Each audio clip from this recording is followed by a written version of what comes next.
Okay, this is Moshe coming to you from Israel and the Galilee on the 5th of February, and I don't know what this is. Hold on. I've got to go out and get a package. Hang on. Yeah. Yeah. Are you here? Okay, I'll come right now. Okay, bye. This will be very fast. He's just going to hand me a package. I'll come right back in. I'm sorry. We got a good Bible study today, though. And we'll give people a chance to come in. This will be very fast.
All right, sorry.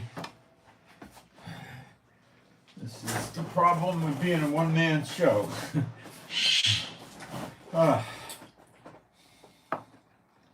Okay.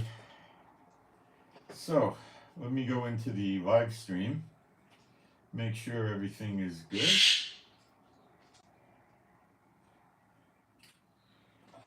Okay. Do a tiny bit of housekeeping in the live stream, and then we'll get started.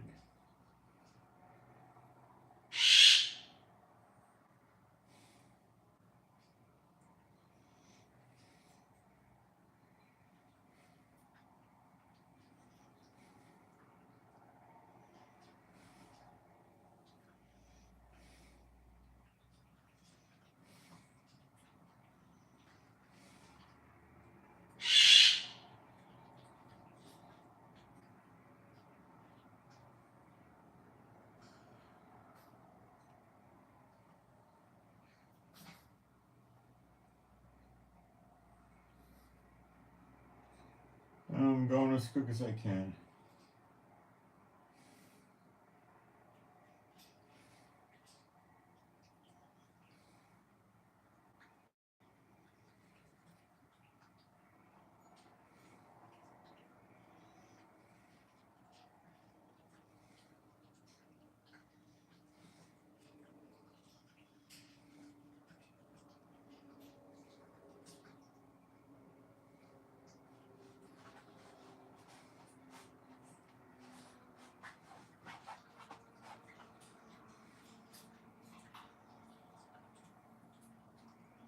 Almost done.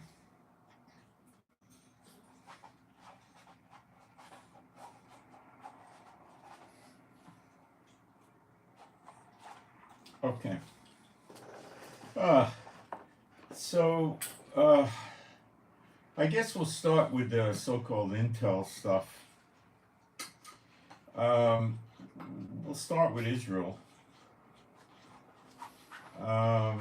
Hamas rejected the latest ceasefire offer Israel proposed, the details of which I don't think any of us have complete knowledge of.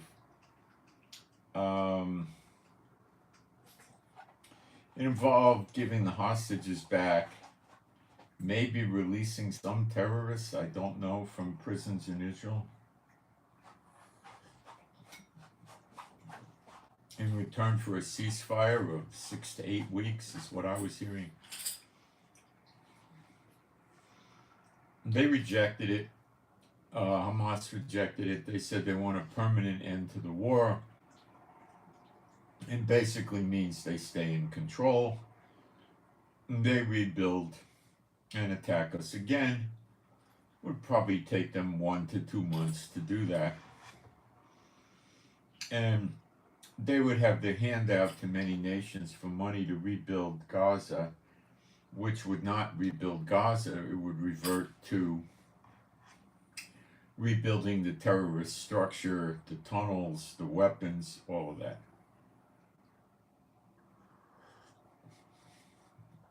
If Netanyahu signs something like that, the people in Israel will go nuts.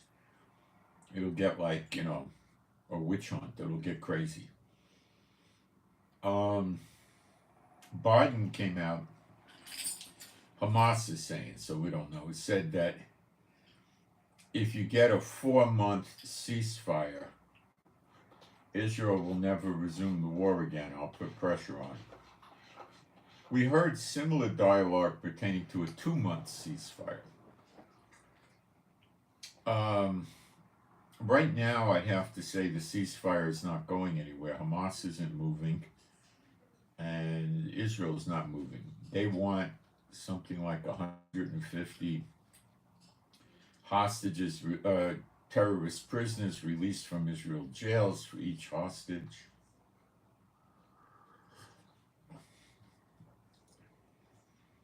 They want to do a sequential release of the hostages, I guess every week or every other week. And Israel doesn't like that because they'll keep changing the terms. They'll release the first batch of hostages, which will probably be old people, maybe kids. And then the negotiations will keep continuing. They won't stop. That's how the Middle East Arab mentality is. Constant, endless negotiations.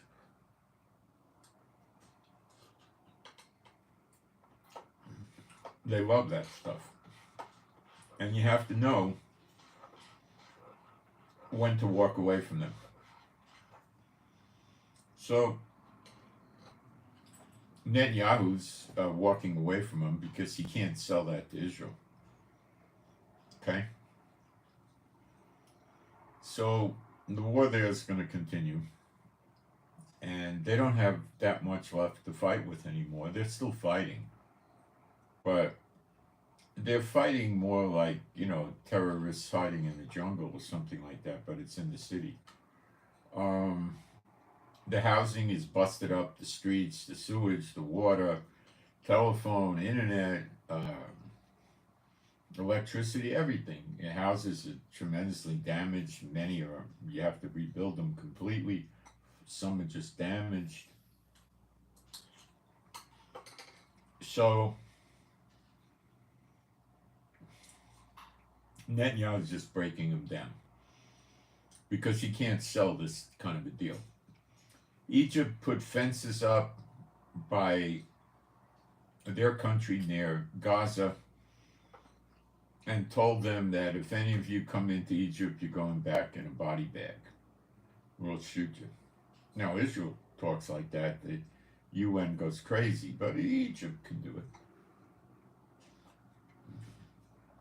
Egypt knows that these guys would probably hook up with the Muslim Brotherhood and start trying to overthrow Egypt.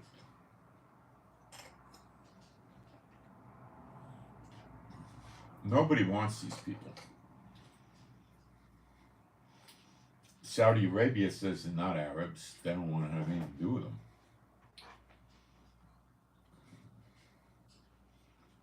That's what the Saudis say. So, I don't see that right now going anywhere. Now, what happens in Lebanon? That's $1 million question. It's very confusing. Norway and France sent frigates to Malta, which is 1,200 miles from Lebanon, said to back up Israel. There was a Pentagon release where they told the soldiers in the Middle East to get ready to fight in Lebanon. The group that attacked the base in Jordan, where 3 soldiers from America were killed and 50 wounded, I guess most with traumatic brain injury from the blast, they sent this out, and then the media contacted the Pentagon for comment, and they wouldn't comment on it. They didn't deny it, they just didn't comment on it.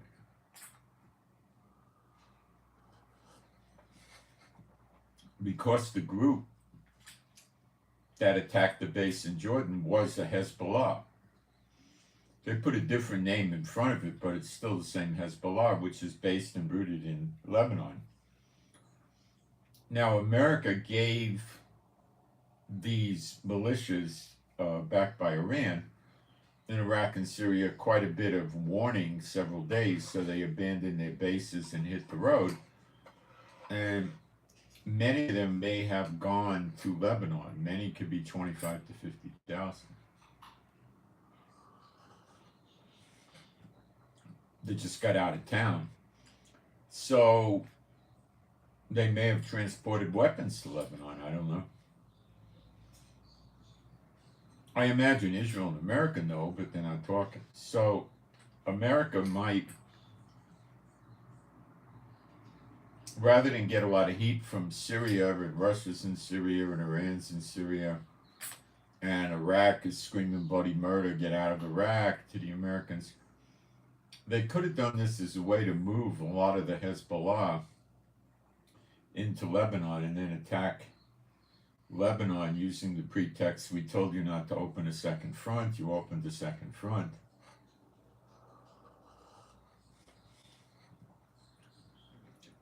And they might actually fight seriously to show their country, hey, look what we did. Now, this looks great on the surface, but beneath the surface, it will raise tensions around the Muslim world against Israel and America. It'll quadruple or quintuple. It'll go up massively.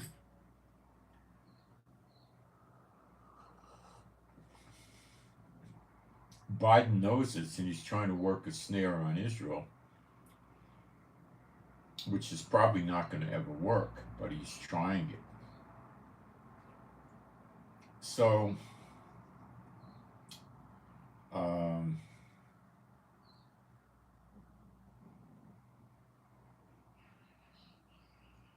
this could be his plan. I don't know, or he may not do it. They keep hitting Iraq, Syria, the Houthis, and nothing happens. They keep bouncing back with more attacks.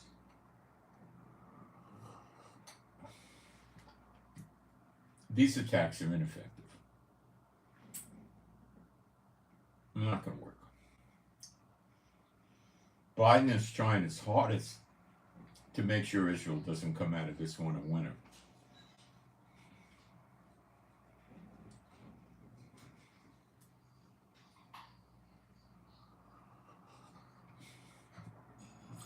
I expect him to do more evil to Israel. While we don't see America listed specifically in the Gog and Magog war, I get the impression they're already devastated. Maybe I'm wrong. We're going to explore all this today.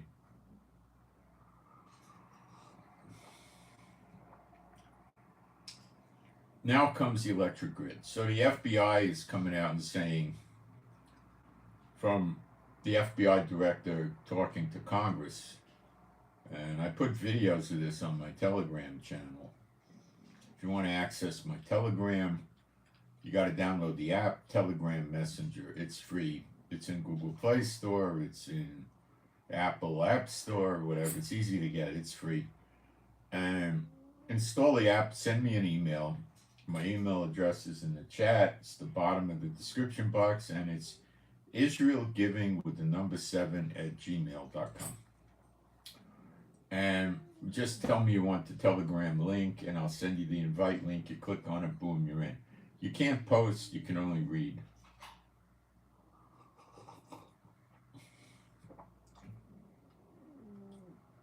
So you don't have to be concerned about, bad people in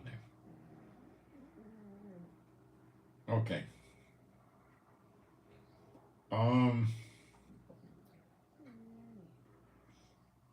The FBI director said that China, if he took all his cyber FBI agents and the intelligence department, they have FBI special agents, which are the gun and badge guys. They have intelligence people, which stay in the office. They don't have a gun or a badge. They go to work in a building and they go home. And they work shifts and that's it. Okay? And then they have another kind of person. Usually they'll call them an investigator or a special investigator. They don't have a gun, they don't have a badge, they just have those credentials, the wallet with the double windows. What they do is they go to like a university. Hey, I like to get we got a job applicant. I need the college transcript for this guy, or they get the high school records, or they go to an employer for records or a bank or something like that, right?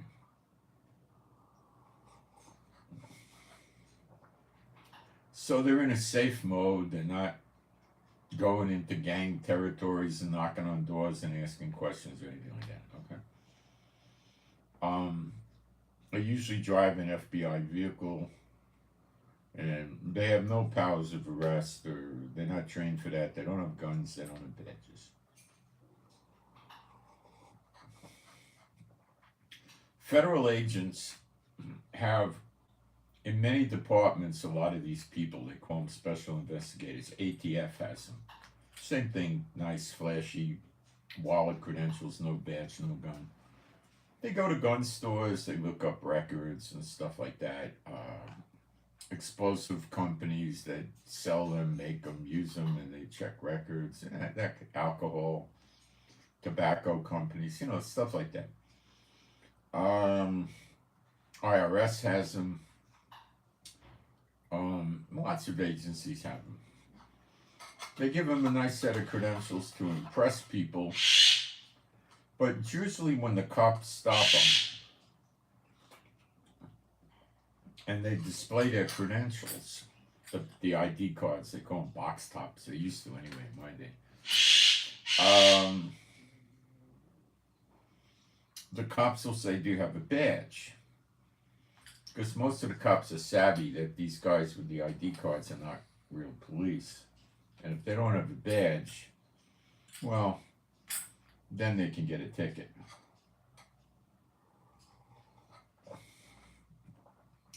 Can they get the tickets suppressed? It depends. The way the special agents do it is the secretary calls the court and reads them the ticket number, identifies who she is, and says Special Agent, Josephs was on duty, and they wrote him a ticket. Could you please dismiss the case? And they normally dismiss it. You could get a hard-head judge that doesn't dismiss it,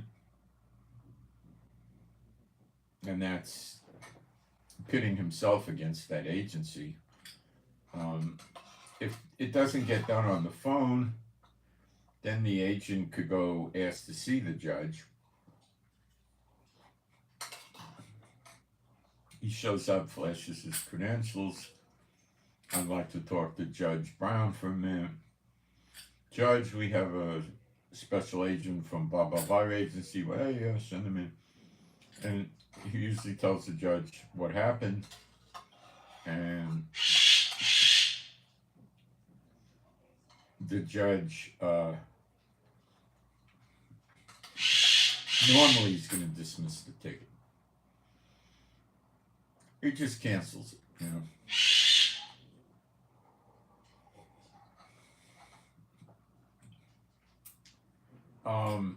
That's how they do it. If the federal government car that the special agents are using gets tickets, it's the same thing. The secretary calls up and gets the ticket canceled. If the car gets towed, this is a nightmare for them. They don't have transportation. They gotta go get transport to go to the garage where the car is.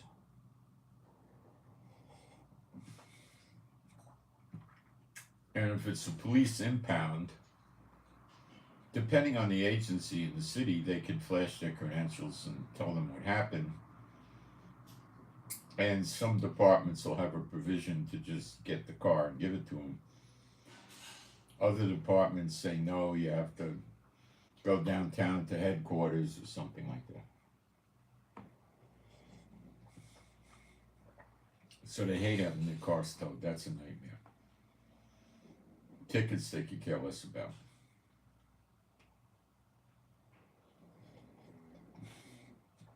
When FBI agents are undercover, or any federal agent, they'll usually have an undercover identity, which is usually it'll be a driver's license that's in the system. So if some cop checks, it'll come up with a clean record, no warrants, no tickets, nothing. They'll have his picture on it, and they'll have at least 1 or 2 credit cards with a fairly low limit, maybe $1,000 limit or something. Unless his cover requires him to be a big shot, then they might give him a card with 25,000 or something, right? And usually they'll come up with some other kind of ID. So if they get pulled over, they're not going to open their cover up to the cop. They don't know who the cop is.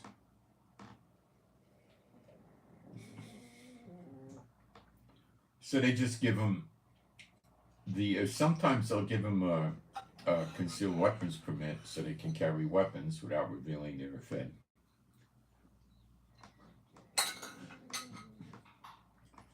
Or he just gives the cop his undercover driver's license. The cop writes a ticket, and the secretary will probably not call up and cancel the ticket because that could blow the guy's cover. So they might just pay the ticket.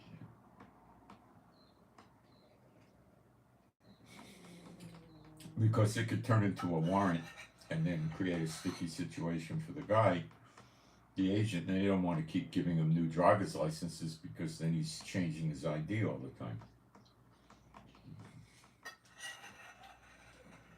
When these people want to get passports for international work, they usually have blank passports from friendly countries. They exchange passports with each other. And they kind of fill out the passport and the photo and all that and send the information into the other government who puts it in the computer, and then that'll verify also. So they can do that. But anyway, enough of this. So the FBI is saying that the Chinese have 50 times more hackers than the FBI has working on cybersecurity. So if they upset one attack or block it or stop it or defeat it or reverse it, they just keep doing many more attacks in rapid succession. They overwhelm the staff. Got it? So they were talking about taking out the water system. Now, they wouldn't take out water. They take out the water filtration and purification system. So the water, you might still get water, but it'll be tainted, not healthy, so you'd have to run it through filtration, which a lot of people have. Okay?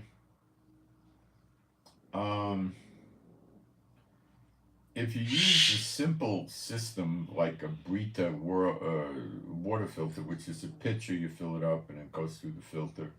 It takes a half hour or so. It gets the solids out, the junk, but it's not really usually safe. And what you have to do then is bring it to a boil, or if you're really paranoid, boil it for 20 minutes. Most of the time, if you just bring it to a boil, you're going to be okay.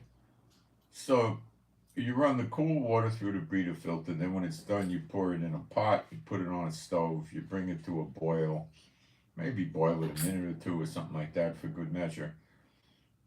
And then you got to let it cool, and then you could drink it. Now, if you're worried or you think there's some really bad stuff in there, then you just run it you boil it for 20 minutes, and that's the end of everything.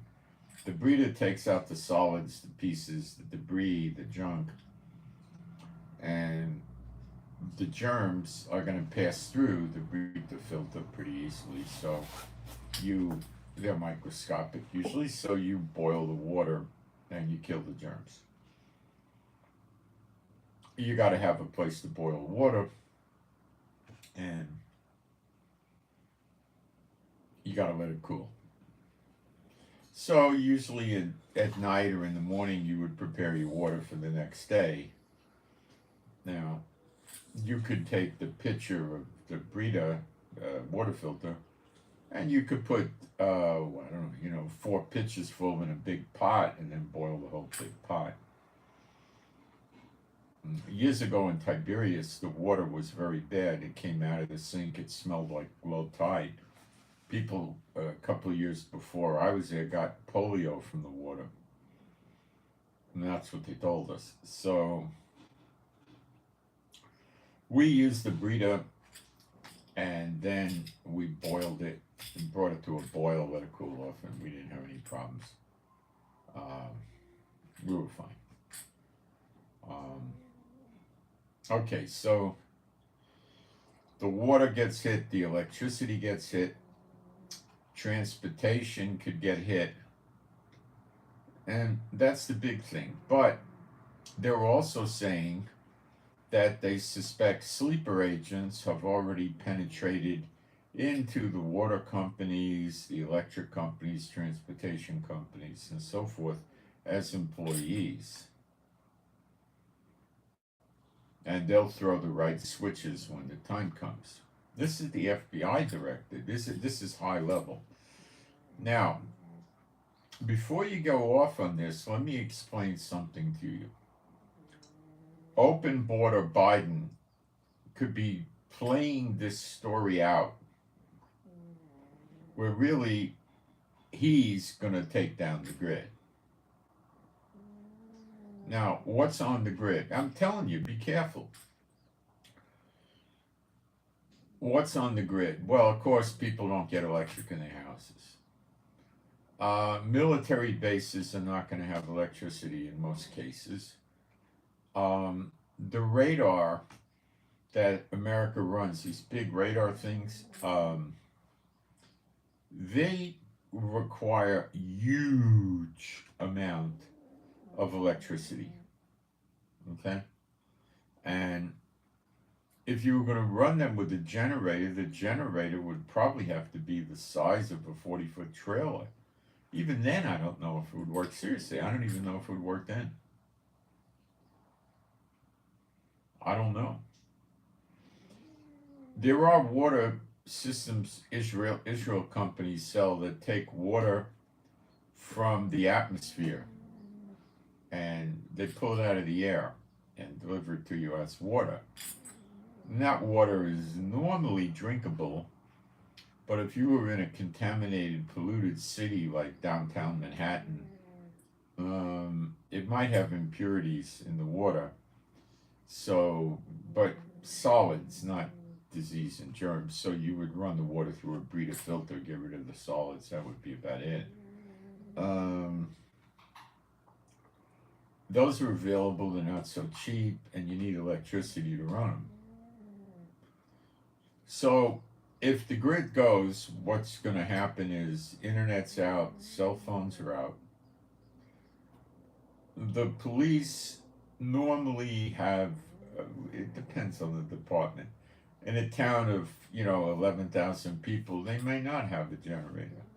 Or they might have a generator that will last, for a few days. Maybe they got enough gasoline to fuel it for 3 or 4 days, for a storm or, something superficial. This isn't going to come back once it goes down. It's not coming back.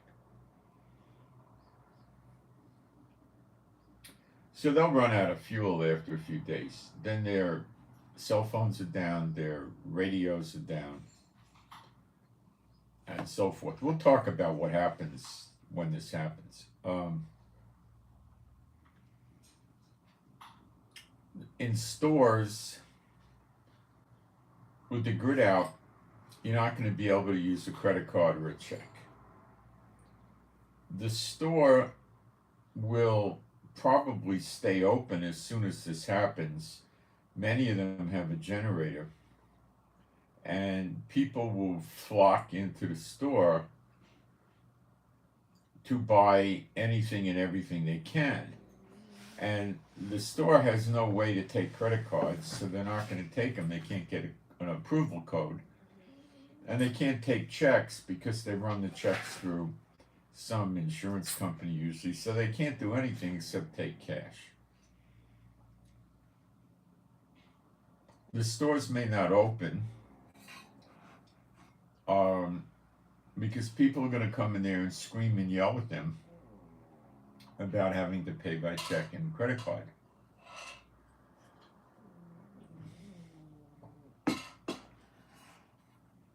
You see, they do a swipe and it's automatically credited to them. Without power, they can't do it. They'd have to have an old-fashioned machine with paper slips for the credit card, put the credit card in, slide it, have the person sign it, and then hope that the credit card company lets it go through without an approval code, which I doubt they would be very interested in doing. So the credit cards are probably done. So you're going to see fairly immediate looting and pillaging of the stores to a massive level. And the stores are for the most part, probably not going to be able to stop it. So the shelves will be depleted. If they close, people will just smash the glass windows and climb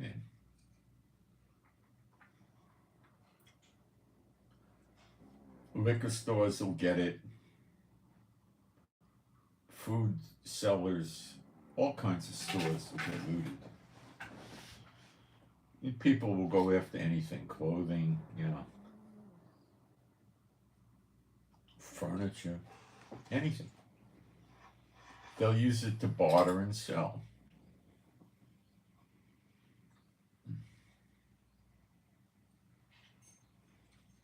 In the early stages, people are going to think that it's going to come back on.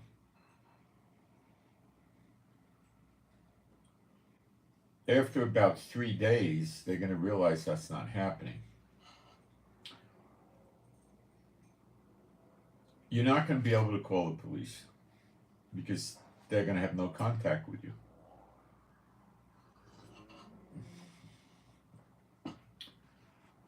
If they have generators, they could charge their cell phones, but the cell phone towers are out. If you have a landline, maybe you'll be functional for a little while.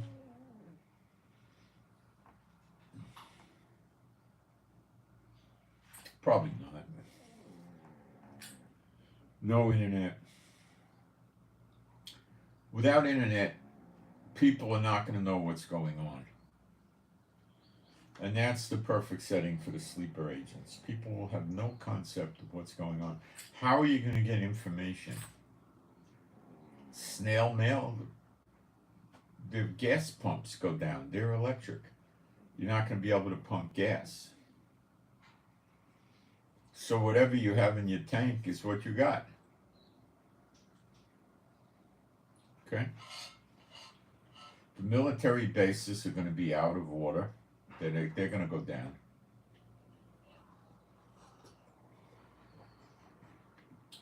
I don't think these bases got generators to run the whole base.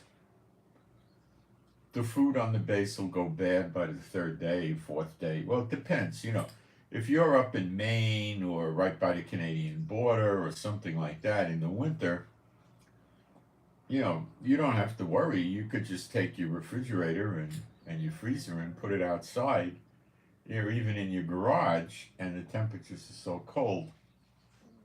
Refrigerators, I think, run about 42 degrees. So if it's 10 degrees or 20 degrees outside, you're fine. Just keep the food outside,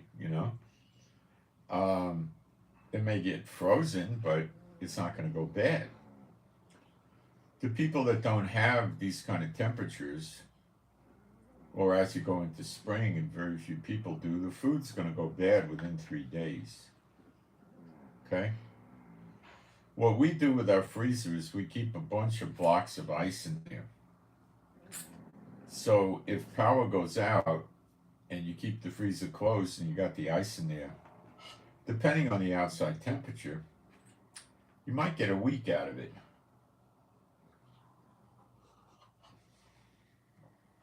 The food is frozen, similar to ice and all that, so you're going to get several days out of it anyway. The wisest thing to do is to, for meat, make beef jerky, get a dehydrator. We do that, or pemmican, and canned food. Canned food with a good sealer, it's going to last you for quite a few years. Barring that, you don't need to buy survival food. That's a waste of money and it's junky food. And you need water to make it work. They sell you powder. Do you think powdered food is as good as real food? So you just get regular canned food. You get canned sardines, canned sprats, canned salmon, canned tuna. You got all your protein. Get them with the metal can. If you can get the one you got to put the can opener in and turn it, it's better. If you got the peel off, it's still going to last you as long as you need. That's plenty of protein. You don't need any more than that. Even sardines are going to do the job, And if it comes packed in oil, that's good too, because oil is good. Or if it comes packed in water, that's good because you're at least getting some moisture, Canned vegetables are very good, and you drink the water in there, of course. Canned soups that have meat and vegetables in there are very good. They do sell other kinds of canned meat also, um, and that's good stuff, right? You could also um, store water. Um, if you have a few bathrooms in your house and you don't use a bathroom, you can put a rubber piece of rubber over the opening for the drain. Wash the bathtub out very well. I mean, like really scrub it, and then rinse it completely ridiculously to get all that, detergent out of there. And then just keep your bathtub full and get some sort of cover for it. You could take piece of wood and wrap saran wrap around it, which is impermeable to water, and cover your bathtub. No, I don't know how many gallons you're going to have in your bathtub, but at least you're going to have a head start on things. Um, I wouldn't plan on getting a lot of help.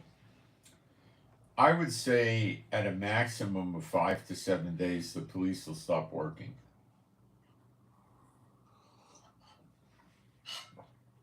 They're going to give up hope, and they're going to be concerned about their own families, and they're not going to be doing much good.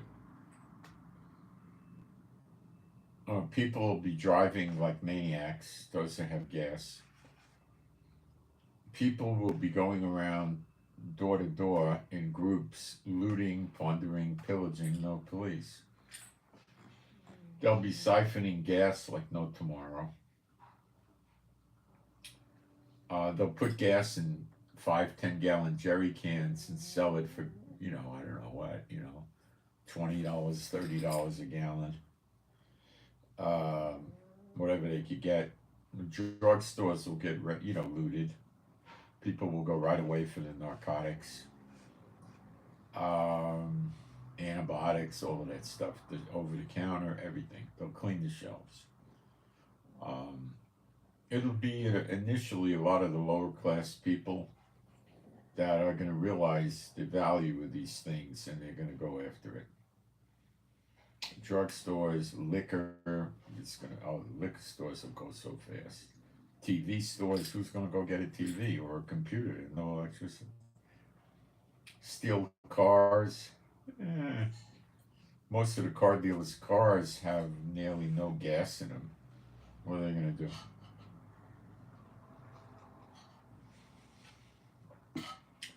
They keep an eighth of a tank in there usually or something like that. They don't have much. That's probably not anything they're going to bother with. Motorcycles will be at a premium because you could travel with those way more economically. The smaller motorcycles might get, 50, 60 miles a gallon or something like that. That's my dog snoring.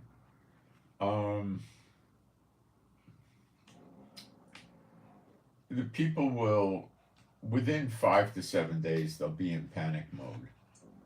And the banks will close because they have no computers, no alarm system, no nothing. They'll probably lock their vaults and close. Nobody's going to really, in the very early stages, people will go after paper money to steal it, but it's going to die off in a matter of days.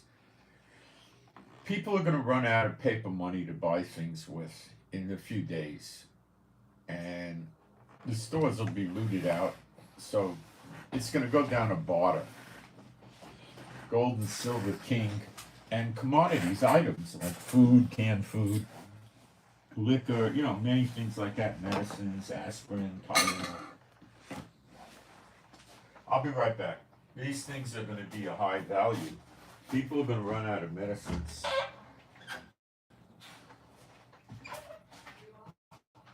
No. Mommy,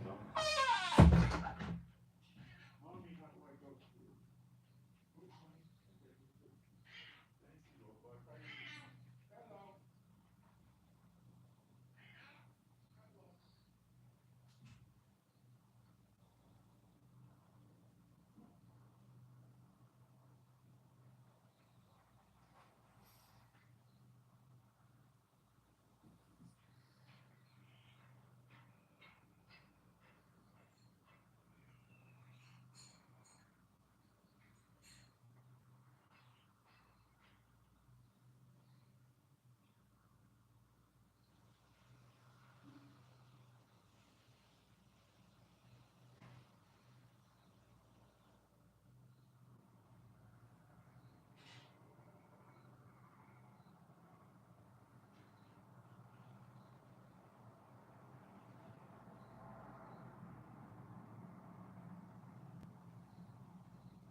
Now, with the banks, what they will do is go into the banks and break open the safe deposit boxes, which will take them a few hours. They'll bring lots of power tools, and they'll get the valuables out of the box. Cash isn't going to be worth much. For a few days it will, but not only the banks going to close, the stock markets are going to shut.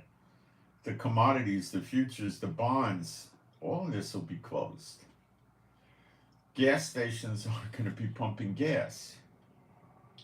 Now, I don't know, there might be some gas stations that'll drop a hose into the tank and have somebody pumping. That may happen. But not in general, it's not going to happen. If you have silver, it's probably going to soar in value, but you're not going to be able to value silver against the US dollar because the dollar is going to be a joke. So you would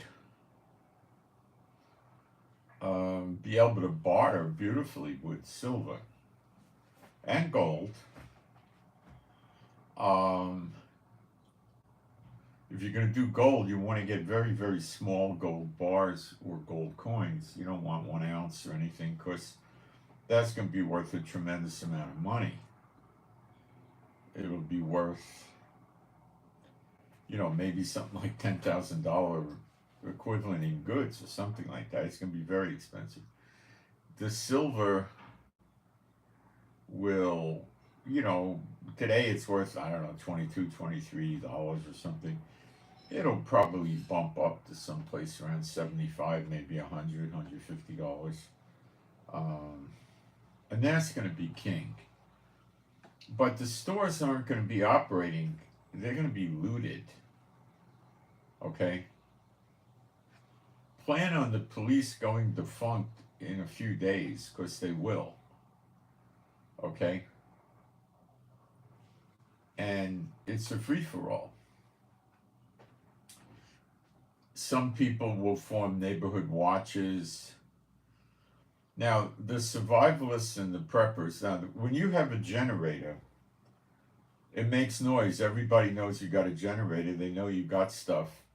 The robbers, the looters will hit your house. They'll just follow the noise of the generator. They'll figure you got good food, you got stuff in there. Now, can you shoot them? Sure you can. Can you prevail shooting it out with them? Well, it depends how many come. 30 or 40 aren't going to go raid your house because they're not going to get anything meaningful. So, if a handful of guys, 3 or 4, try to come around, yeah, you can blow them up. Shoot them. What's the best thing to shoot them with? Shotgun. A 12 gauge with double-aught buck, but you got to know how to use it. At, 25 or 50 feet, the pellets make a big pattern, so it's not like hitting them with a little bullet. You only need, one or 2 of these pellets hit them, they're going to be in bad shape. If half of them hit them, like 4, there's usually 9. There's standard 12 gauge, which is what you should get. Double-aught buck is 2 3/4 inch shell. 9 double-aught buck pellets, which each one's the size of a 32 caliber bullet. These pellets hit you simultaneously at the same time. If you get hit with 4 of those at the same time, it's probably lights out. You may open your eyes sometime later, but you're pretty much in bad shape, okay? Even if they're leg hits. Now, if you really know what you're doing, you can get a choke applied to that, which any gun dealer will know how to get you. And that means at 100 yards, you'll be able to hit people. It's a devastating weapon. It is devastating, okay? Now, you can up your game by getting a 3-inch shell, a gun that handles 3-inch shells, which are common. Then instead of 9 pellets, you got 12. The downside is somewhat more recoil, but it should be manageable for a fit person. And then if you want to go to the next level, you get a 3.5-inch shell which is 15, I believe it's 15 pellets. But if I was going to do it, I would get the 3-inch shell with the 12 pellets. That's very good. Double wood buck doesn't have the habit of going through sheetrock in houses that well. It might go through one wall or two walls, but a 357 Magnum may go through 7 walls of sheetrock. So if you're using it to shoot someone who's already in your house, you're probably not going to cause a lot of damage to the neighbor across the street or anything.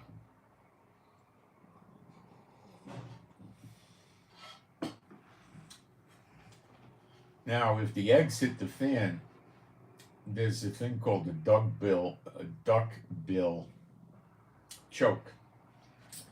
It's like a flat thing with an opening like this, and it lets you shoot perhaps 4 or 5 people at the same time. It spreads the pellets out. Police used to use them in riots, but they made them illegal. See, you got to understand is what you can use today and what you could use if it hits the fan. But I don't know today where you go buy one of those things. They go back to the 60s and very early 70s. So if you have 4 or 5 guys coming at you and they were close together, you know, boom, boom. Now, you got a slide shotgun, and that's a little slower. Every time you pull the trigger, you got to go like that. You got a double barrel. The good ones have 2 triggers. So you pull one trigger, you pull the second trigger, then you got to reload. Slow. The semi-automatic shotgun is the best. You can get, you know, anywhere from, I guess the low is 5 shells to 7 or 8 shells in the gun. If you go to the 3-inch over the 2 3/4, you get less shells, but you got more potency. The way you do that is you buy a good one, because the cheap ones aren't going to work. You got to get like a Benelli or a good Remington or a Winchester. And you want a riot gun, is what they call it. Okay? Now, I don't know how this is going to play out, and I don't know if it's going to come to that. I don't really know what the timing is and stuff like that. But this is what I'll tell you. The grids go out, the radar goes out. Okay, the radar goes out, America's air defenses are kaput. Their missile launching capability is kaput because they don't know where the target is. Okay? The airplanes that are traveling around cannot communicate with their base because the base may have a generator, so they may for a couple of days or a few days be able to communicate, but once the gasoline supplies are gone, which could take maybe 3 days, 5 days, you know, it's not going to take a month, you know.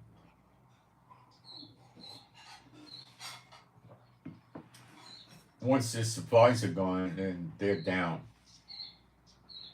Airports will be down. They don't have electricity in the control tower. No radar, so the airports are shut. Trains. Well, the train itself makes its own electricity. Not an electric, I mean a real railroad train, right? That burns diesel or something. Yeah, it's got its own generators that makes electricity. It could run, you know. But I don't think they're going to run them, but it will run.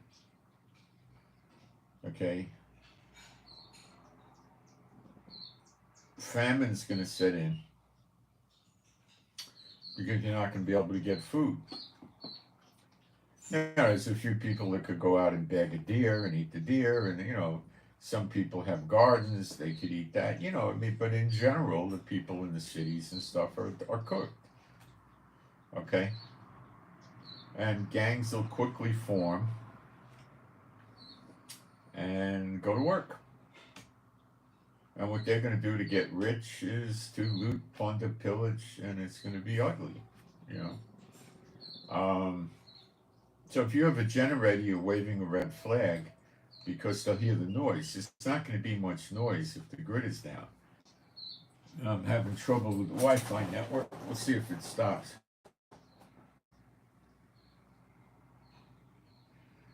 So that's another problem. Okay? Solar. You can buy really big solar panels with batteries for collectors, and put like 6 or 10 solar panels up on the roof or something, and save your electricity and batteries, and you can power your house. And that's, you could run refrigerators, you could run air conditioners, all of that, freezers, and that's good, lights and all that. But you're like going to be one of the only people to have lights on in the house, so now you're a target. You got the idea? Gotta be careful about this stuff. You can buy small solar panels, that are like this big, and you get like 4 or 6 of them or 8 of them or something, and they're really indiscreet, and you can collect electricity to charge a phone or a computer, but you're not going to be able to have internet, but you'll be able to have a computer. I bought one of those so I could use my iPad to do Bible work if it happens. Okay.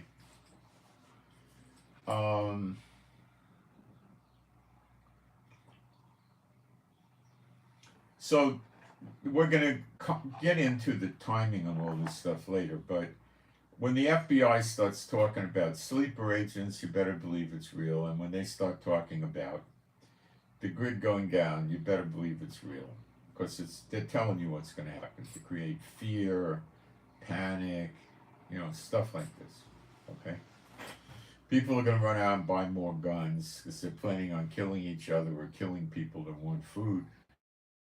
And you can't eat your gun. Okay? Some guns, yeah, maybe, but you can't eat your gun. Now, when the grid goes out, then the military bases are sitting duck.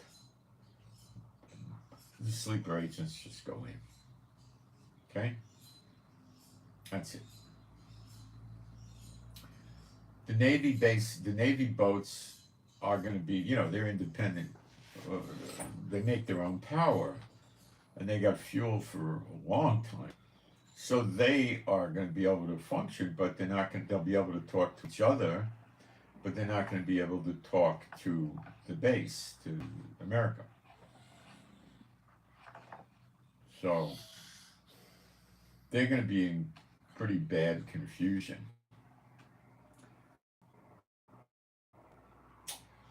Boats more are going to run the if they have to, though.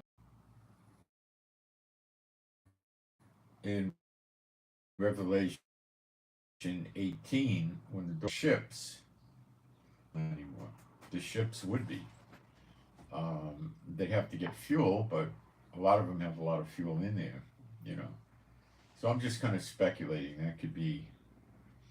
Cars are going to stop. People are going to run out of gas, and they're going to leave their cars probably on the side of the road. Maybe some will leave them in the road. Who knows? They're going to try to escape the cities with their cars, get as far as they can. There's so few people that have a bug out location, it's not really worth getting into. Very few. Very, very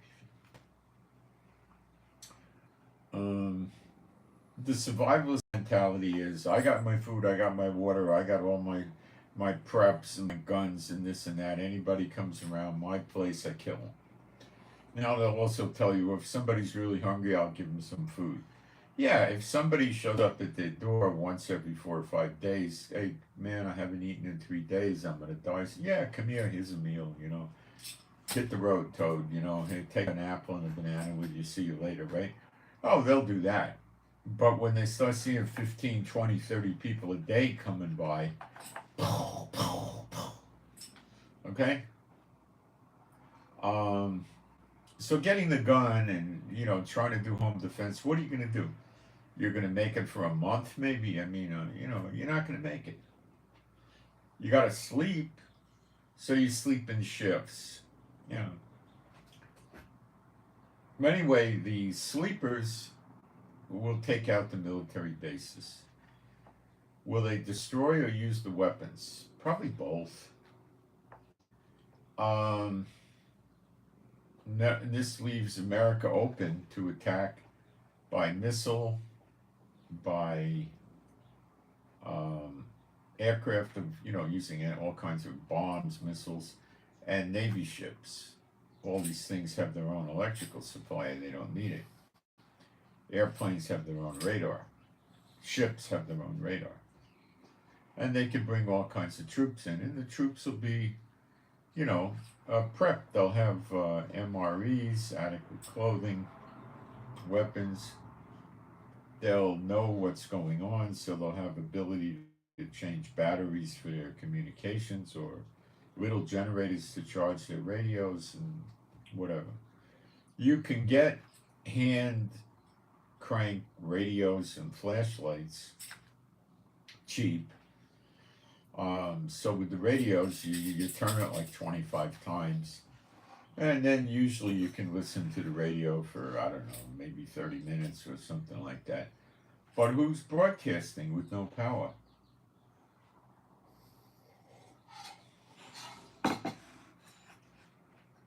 In the early stages, some people would be broadcasting from generators, but what are they going to tell you? What do they know? So I expect this will happen. Now, let's try to look at what we see in the scriptures about this. Let me check the live stream real quick.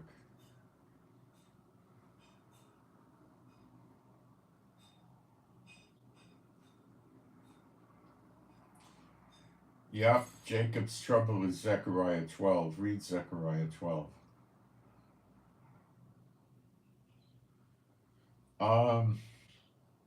It's probably already started in the early stages. Okay, so I made notes.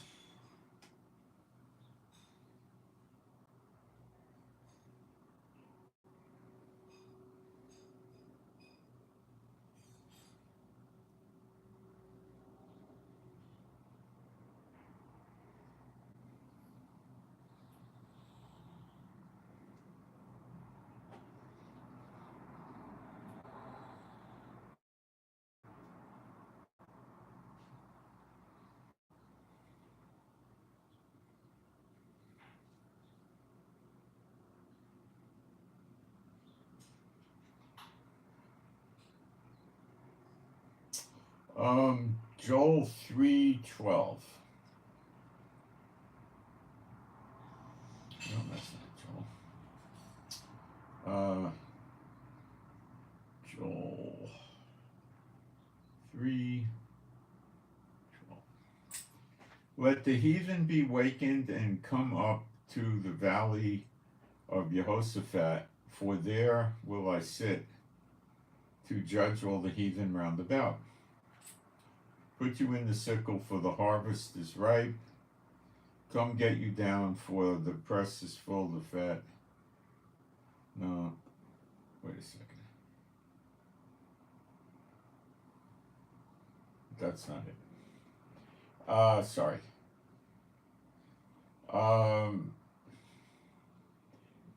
Amos 5:18.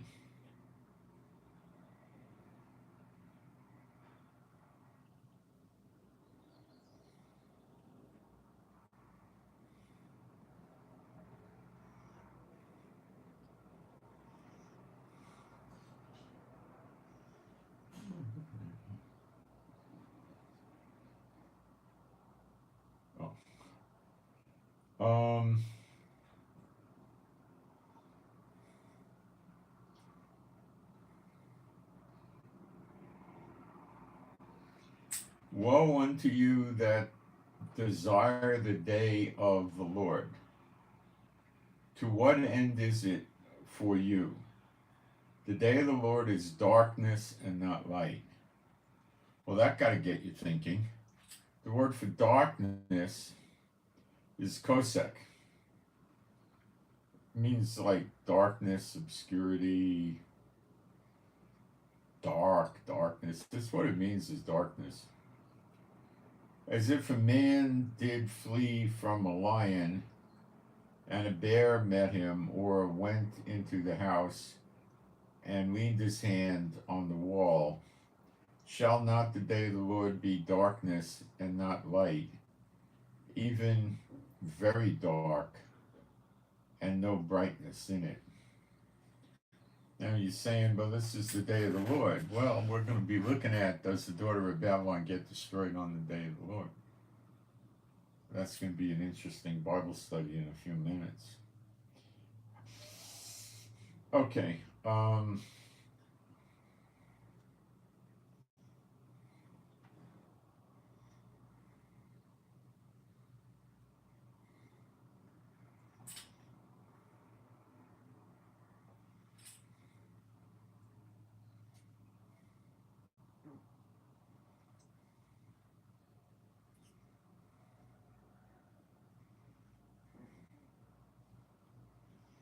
Gotta check more of my notes here.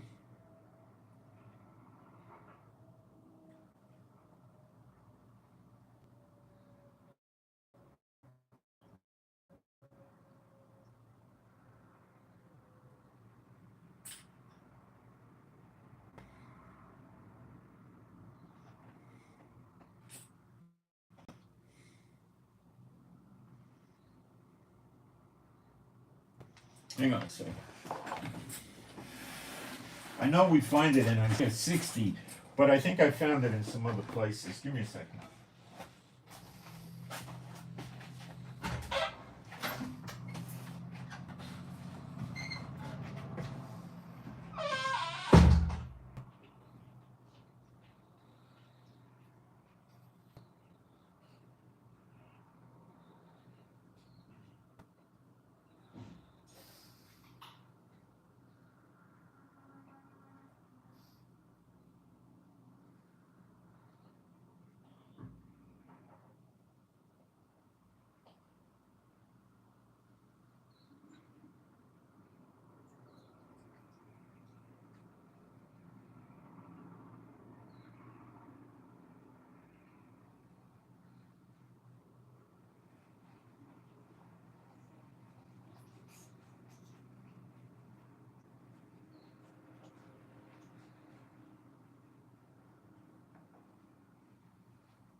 It says the missiles came from Iran or Iran back. Oh, okay. That's the same militias, yeah. That I knew that, yeah.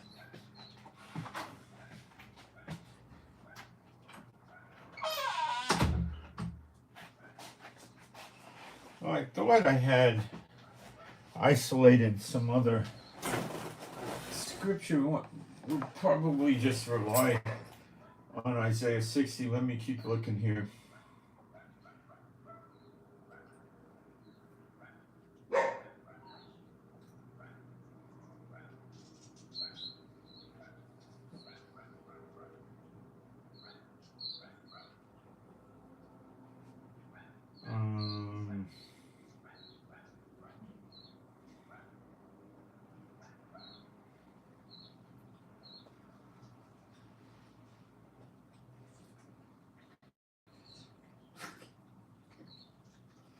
Okay, we'll go to Isaiah 60, and we'll have to explain some stuff about that.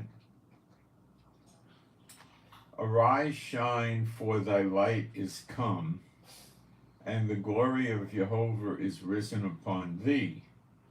For behold, the darkness, and that's that same word kosek, it's a chet, is chosek. The darkness shall cover the earth. Now the chosek is what happened in Egypt when God was with Moses and Aaron putting the plagues on Egypt. it was so dark that the Egyptians couldn't come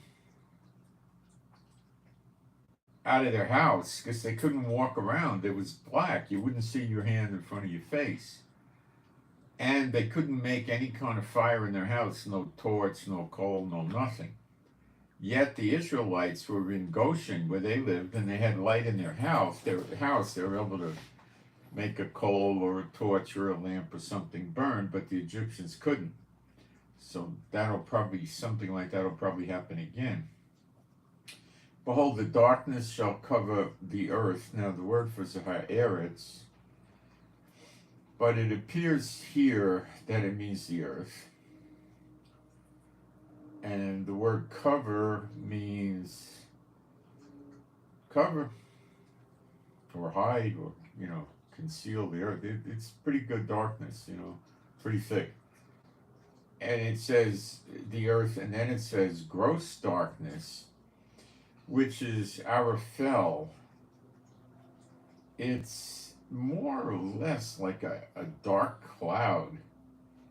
Gloom as a lowering sky, Strong says, like a dark cloud. Okay. Gross darkness to people, but Jehovah shall arise upon thee, and his glory shall be seen upon thee. And the Goyim, the heathen, shall come to thy light. And the word for light is or. And sometimes in Israel they name their kid Ma'or. Go figure. Okay, Ma means what, and Or means light. So they named the kid what light. You get the idea? Right. And kings to the brightness of thy rising. The brightness word is Naga, or Noga.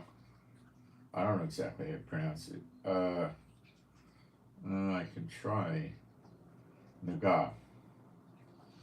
And what do we mean by that? What does Strong's put it into English as? Shining or light of thy rising. And that's Sirach. Your dawning. Rising. So we're going to do Isaiah 60 because I started it. I got to get through it. Lift up thine eyes round about and see. All they gather themselves together. They come to thee. Thy sons shall come from far, and thy daughters shall be nursed at thy sight. That's your second Exodus. Then thou shalt see and flow together, and thy heart shall fear and be enlarged, because the abundance of the sea, the wealth, shall be converted unto thee. It could be the fishing out of it. It's probably the wealth, the old buried treasures and stuff. The forces of the Gentile, that would be the wealth of the heathen, shall come unto thee. The multitude of camels shall cover thee, the dromedaries of Midian and Ephah, they from Sheba shall come, they shall bring gold and incense, and they shall show forth the praises of Jehovah. Okay? This is, let's read it out. All the flocks of Kedar shall be gathered together unto thee, the rams of Neviot shall minister unto thee. They shall come up with acceptance on my altar, and I will glorify the house of my glory. That's the temple.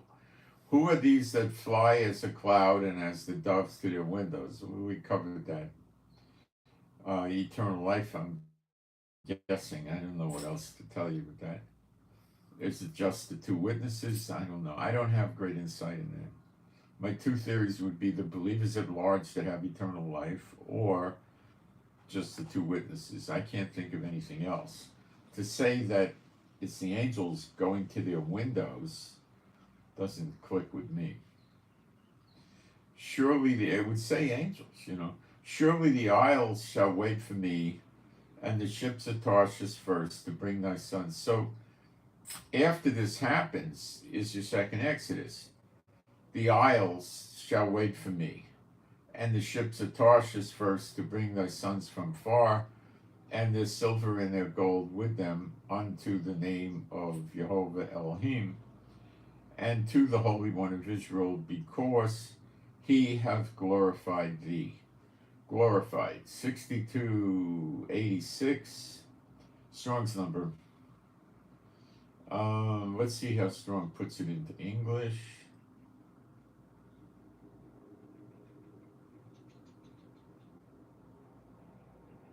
Embellish, it means glorify. And the sons of strangers shall build up thy walls, and their kings shall minister unto thee. For in my wrath I smote thee, but in my favor have I had mercy on thee. Therefore thy gates shall be open continually, they shall not be shut, day nor night. That men may bring unto thee the forces, the wealth of the Goyim. And they try to conceal this from you by using the word forces. It's Strong's number 2442, Chayil. And let's see how Strong's puts it into English. Strong says wealth. So I think it's their strength. You see, Chayil is tied to the Yiddish word chaya, nishkayak. Chayak is a lot of Yiddish and Hebrew, of course. Chayak means I don't have any energy, I don't have any strength. But the strength of the Goyim, of the heathens, is their money. That's what it is, not God. So I would say it's the wealth. Therefore thy gates shall be open continually, they shall not be shut day or night, that men may bring unto thee the forces of the Goyim, and their kings may be brought. So there's still kings flying around. For the nation and kingdom that will not serve thee shall perish. So there's still nations and kingdoms. Yea, those nations shall be utterly wasted. The glory of Lebanon shall come unto thee, the fir tree, the pine tree, the box together to beautify the place of my sanctuary, and I will make the place of my feet glorious. So Lebanon is not completely wiped out. We can clean that easily, right? The sons of them that afflicted thee shall come, bending unto thee, and all they that despise thee shall bow themselves down at the soles of thy feet, and they shall call thee the city of Jehovah, Zion or Zion of the Holy One, Kadosh, Kadosh Israel, Holy Israel. Whereas thou hast been forsaken and hated, so that no man went through thee, I will make thee an eternal excellency, a joy of many generations. Thou shalt also suck the milk of the Goyim, and shalt suck the breast of kings, and thou shalt know that I, Jehovah, am thy Yasha, Savior, the Redeemer. So this is telling me this is year of redemption. You're going to enjoy the study today. You're going to be happy. For brass I will bring gold, and for iron I will bring silver, and for wood, brass, and for stones, iron, I will also make thy officers peace, and thy exactors righteousness. Violence shall no more be heard in thy land, wasting nor destruction within thy borders, but thou shalt call thy walls salvation, and thy gates praise.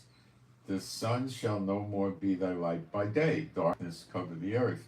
Neither for brightness shall the moon give light unto thee, but Jehovah shall be unto thee an everlasting light, and thy God thy glory. The glory of God of Israel will light everything up, and all that is therein, the world, and all things that come forth of it. For the anger of indignation, they say, of the Lord is upon all nations, and his fury upon all their armies. He hath utterly destroyed them. So all the armies are gone in the world. They're all gone. He hath delivered them to the slaughter. They're slain also. Why would he kill the armies? Because these expire leaders of the country say, oh, we got to go kill this country's soldiers or kill these people. And they go, okay, we'll go kill them. That's being a hitman. That's not the same as an army where a country invades them and they defend their country against the invaders. Big difference. Their slain also shall be cast out, and their stink shall come up out of their carcasses, and the mountains shall be melted with their blood, and all the host of heaven shall be dissolved, and the heavens shall be rolled together as a scroll, and all their host shall fall down as the leaf falleth off from the vine, and as a falling fig from a tree. So that's the fig tree parable here. But this is happens at the great day of the Lord, the new heaven and the new earth, at the close of the great day of the Lord. For my sword shall be bathed in heaven, behold, it shall come down upon Idumea, Jordan, and upon the people of my curse to judgment. The sword of the Lord is filled with blood, it is made fat with fatness, and with the blood of lambs and goats, with the fat of the kidneys of rams, the Lord hath a sacrifice of Bozrah, and a great slaughter in the land of Idumea. And the unicorns shall come down with them, and the bullocks with the bulls, and their lands shall be soaked with blood, and their dust made fat with fatness, the land soaked with blood. This is pretty horrific. Now, for it is the day of the Lord's vengeance. And then it says, the year of recompenses, for the controversy of Zion. Now, we're in the year of recompenses. We're in month 7. So it's telling us the day of vengeance is in this year. Right? And that's the daughter of Babylon. But I'm beginning to understand it's not just the daughter of Babylon. It's more.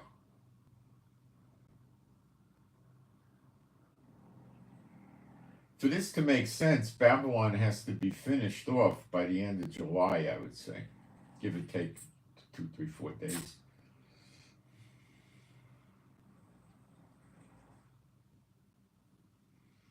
But it seems the nations get it too. Streams thereof, and the land thereof shall become burning pitch. So if the streams, let's check that word, 5158, Nahal. It's a weird word, guys. Let's see how Strong's flips it into English.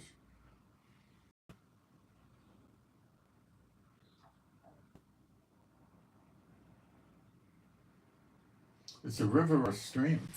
It has a connotation of moving with velocity, you know.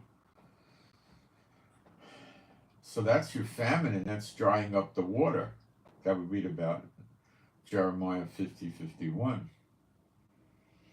The stream thereof, the plural, shall be turned into pitch, and the dust thereof into brimstone, and the land thereof shall become burning pitch. Or he says, I will kindle fires in and about their cities. Getting more insights. That's the end of the water. That's how it's going to end. It shall not be quenched night or day. The smoke thereof shall go up forever. And that word means alarm. From generation to generation it shall lie waste. None shall pass through forever and ever. But the cormorant and the bittern shall possess the owl also, and the raven shall dwell in it. He shall stretch out upon it the line of confusion, and the stone of emptiness.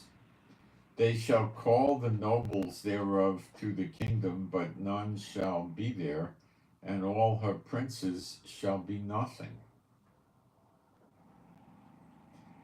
And the thorns shall come up in her palaces,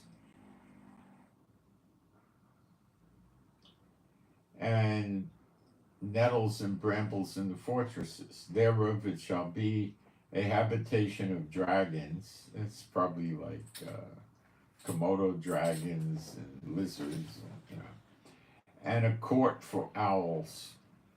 The wild beasts of the desert shall also meet with the wild beasts of the island, and the satyr shall cry to his fellow. The screech owl also shall rest there. The screech also shall rest there. The screech owl shall also rest there, and find for herself a place of rest. There shall the great owl make her nest, and lay and hatch and gather under her shadow. There shall the vultures also be gathered, every one with her mate. Seek you out of the book of the Lord and read. So he's telling you, read the book. No one of these shall fail, none shall want her mate. For my mouth it hath commanded, and his spirit it hath gathered them. And he hath cast the lot for them, and his hand hath divided it unto them line by line. They shall possess it forever, from generation to generation shall they dwell therein. And that's talking about the destruction of Babylon, America. But when you drop up to when you scroll up to verse 8, it tells us, for this is the day of the Lord's vengeance and the year of recompenses for the controversy of Zion. It's pretty definitive. Let's keep looking for more clues and things.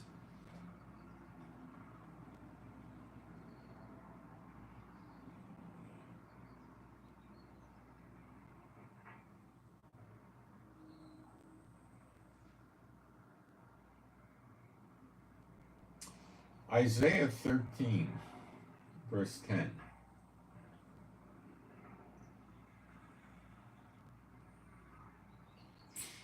For the stars of heaven and the constellations thereof shall not give their light. The sun shall be darkened in his going forth, and the moon shall not cause her light to shine. Now we know from Joel 2 that's the actual day of the Lord. And I will punish the world. This is the next verse. I will punish the world. Now the word for the world is Tabel, which is not Haaretz. It means the world, or the earth. For their evil, and the wicked for their lawlessness. And I will cause the arrogancy of the proud to cease, and will lay low the haughtiness of the terrible. I will make a man more precious than fine gold, even a man than the gold wedge of Ophir. Therefore, I will shake the heavens, and the earth shall be removed out of her place in the wrath of Jehovah of hosts. This is interesting.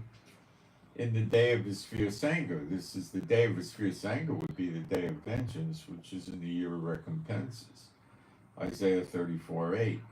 And it shall be as the chased roe, and as the sheep that no man taketh, they shall every man turn to his own people, and flee every one into his own land. This is the daughter of Babylon. It doesn't happen to Israel. It's the daughter of Babylon. Everyone that is found shall be thrust through, and every one that is joined unto them shall fall by the sword. So everybody in the DOB gets killed when the attack happens. Their children also shall be dashed to pieces before their own eyes. Now, he's paying them back for the evil they did to Israel. On October 7th, this happened to the children in Israel.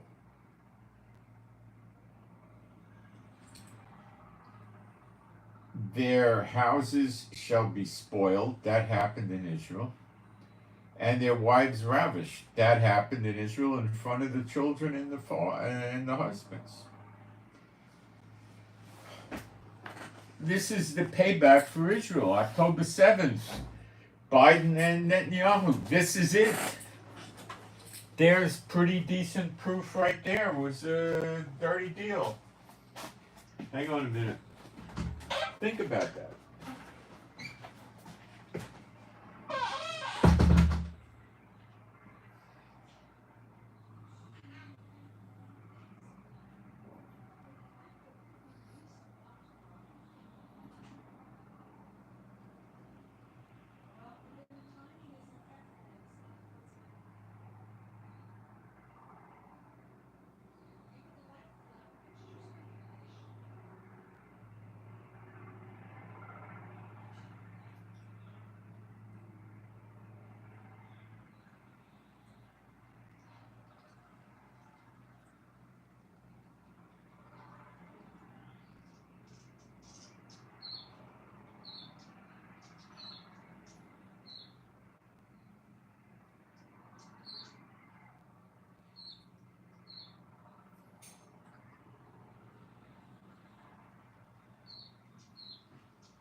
So, the Lord intervened and showed me the day of redemption started on or around August 1st.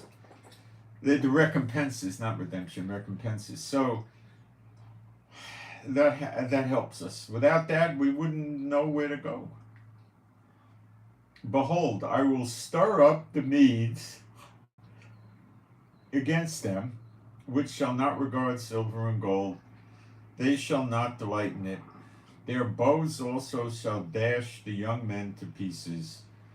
They shall have no pity on the fruit of the womb. Their eye now shall not spare the children. Now, this happened October 7th. These were commando guys. They could shoot pretty good. And they took children and infants captive. They burned an infant in an oven alive. They burned children alive with their mothers tied together with wires in cars and stuff like that. They burned people in their houses. They have incendiary grenades they threw in the house to cause fires instead of shrapnel. their eye shall not spare children. Well, this is going to happen to the daughter of Babylon. And Babylon, the glory of kingdoms, the beauty of the Chaldeans' excellency, shall be as when God overthrew Sodom and Gomorrah. He sent fire down, the two witnesses called fire down. Well, I believe those guys were the two witnesses, okay? They called fire down on Sodom and Gomorrah, and Sodom, fire and brimstone, and burned it up. What does he say in Jeremiah 50:51? I will kindle a fire in and around her cities, and they're going to get burned up in America.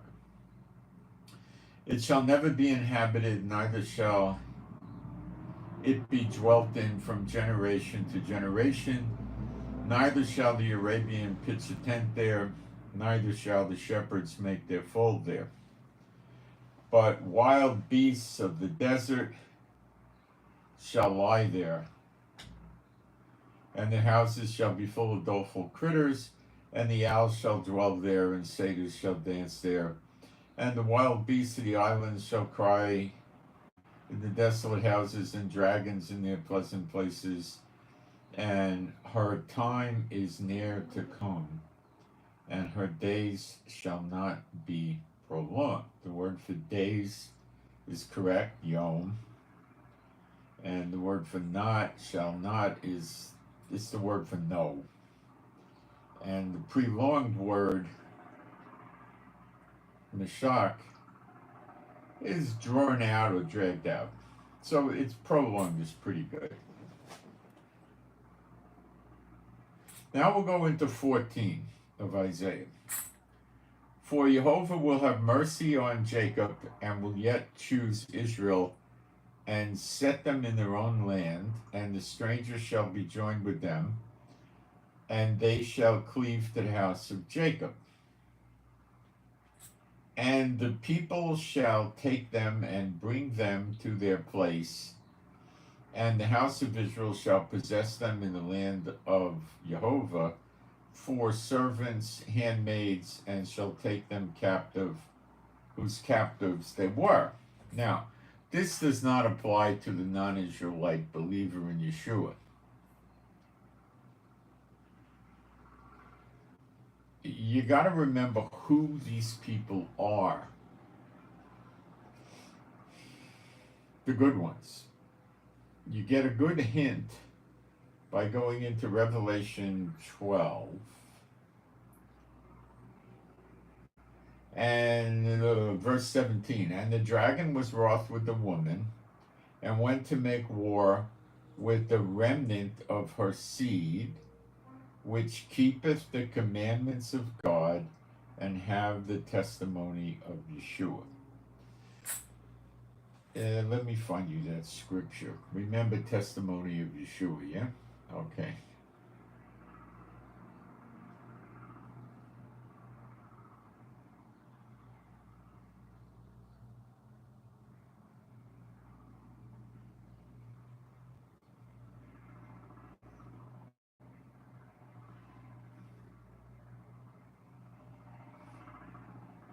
I know the verse, but I don't know where it appears. Revelation 19:10. Okay, we go there next. So I'll read this again. And the dragon was wroth with the woman, and went to make war with the remnant of her seed, which keep the commandments of God. Remember, Yeshua said, if you love me, keep my commandments. Got it? And have the testimony of Yeshua HaMashiach. Revelation 19, what did I say? 10, I think. Revelation 19, I think it's 10.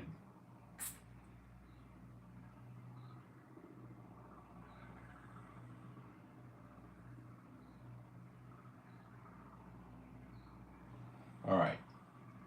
And I fell at his feet to worship him, and he said unto me, see thou do it not.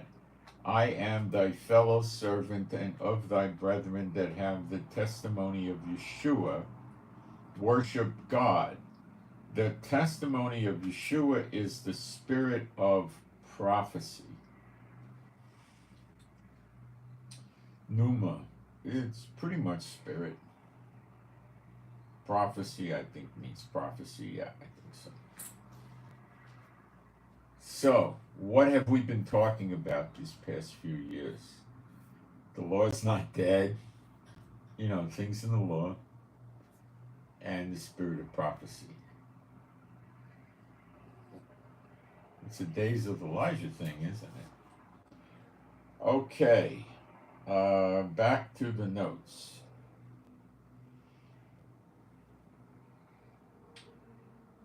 Oh, I'm not finished. I'm in Isaiah 14. I forgot. Old man syndrome. I'm kidding. Isaiah 14.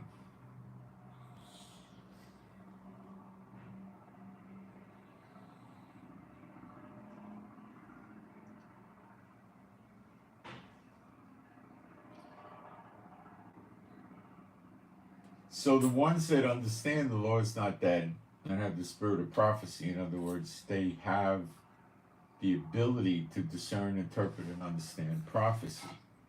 And you know how small that amount is.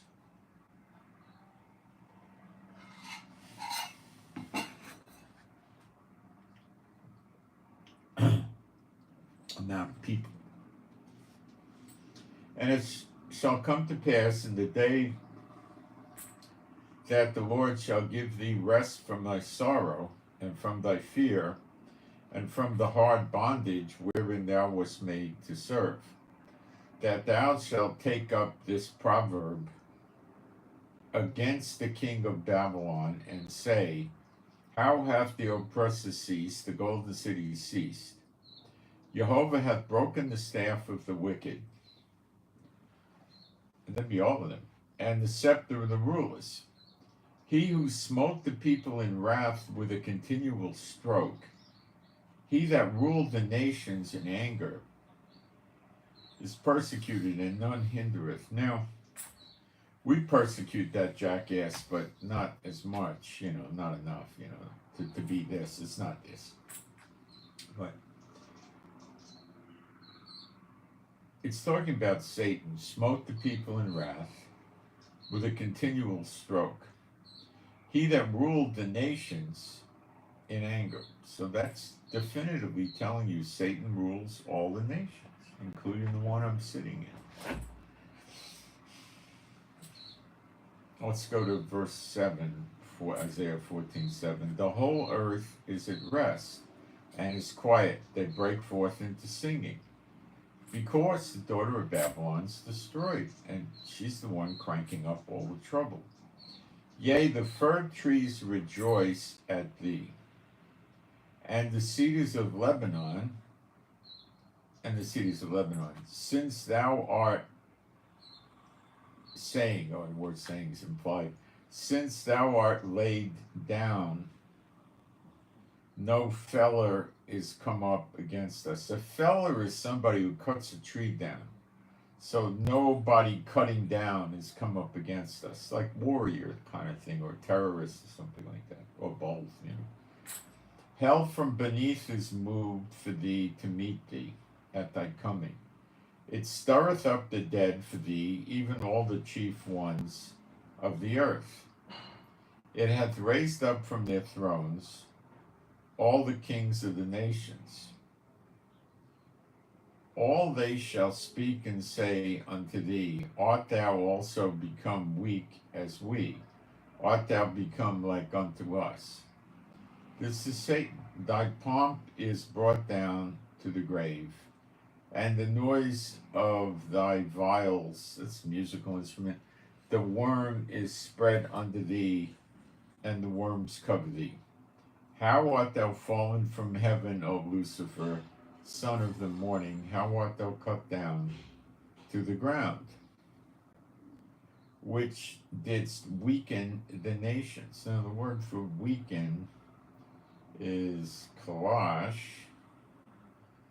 I think it's true. Let's see what Strong's does with it.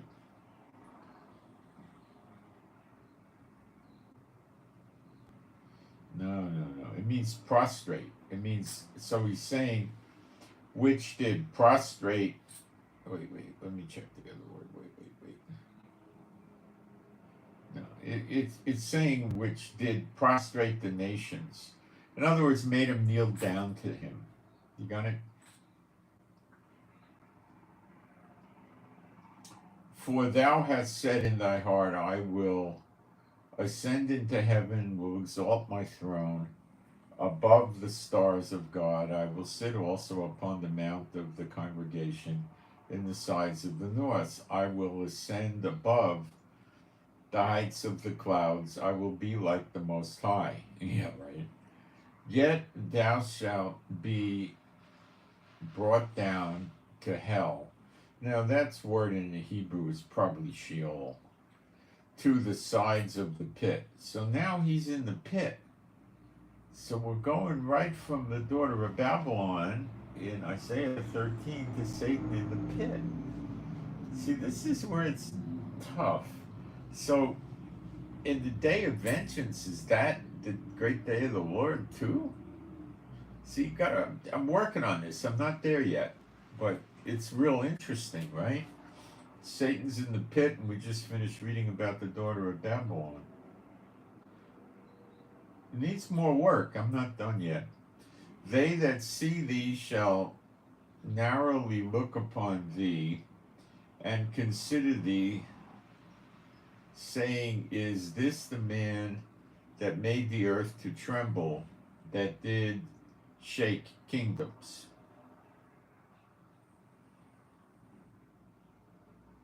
That made the world as a wilderness and destroyed the cities thereof, that opened not the house of his prisoners. Yeah, he doesn't want to let anybody out. I got to check something on my phone here for a second. I want to make sure it's not deactivated or something. All right, this looks good. Satan's, for lack of a better word, we call him a psychotic. He has a break with reality.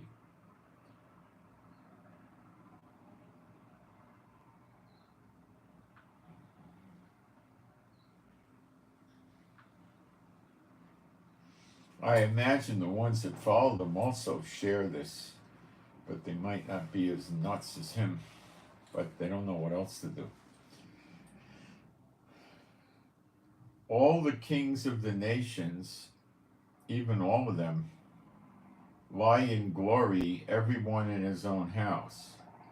But thou art cast out of the grave like an abominable branch, and as the raiment of those that are slain, thrust through with the sword, that go down to the stones of the pit, as a carcass trodden underfoot. That's him. Thou shalt not be joined with them in burial, because thou hast destroyed thy land. It says Haaretz, and slain thy people.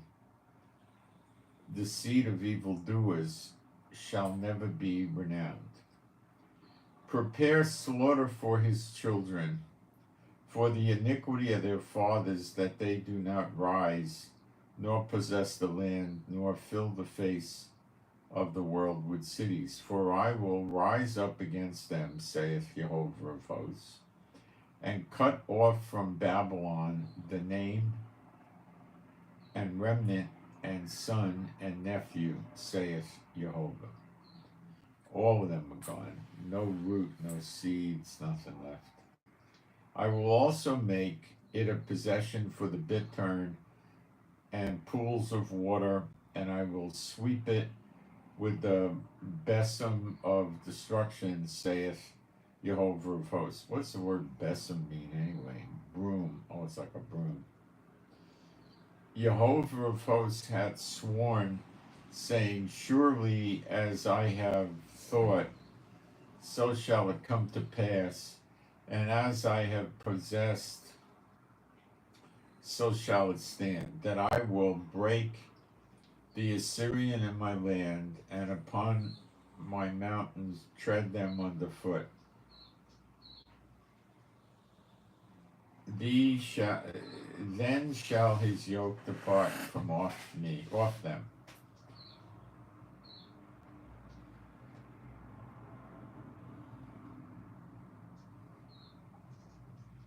Then shall his yoke depart from off them, and his burden depart from off their shoulder. That's probably Israel.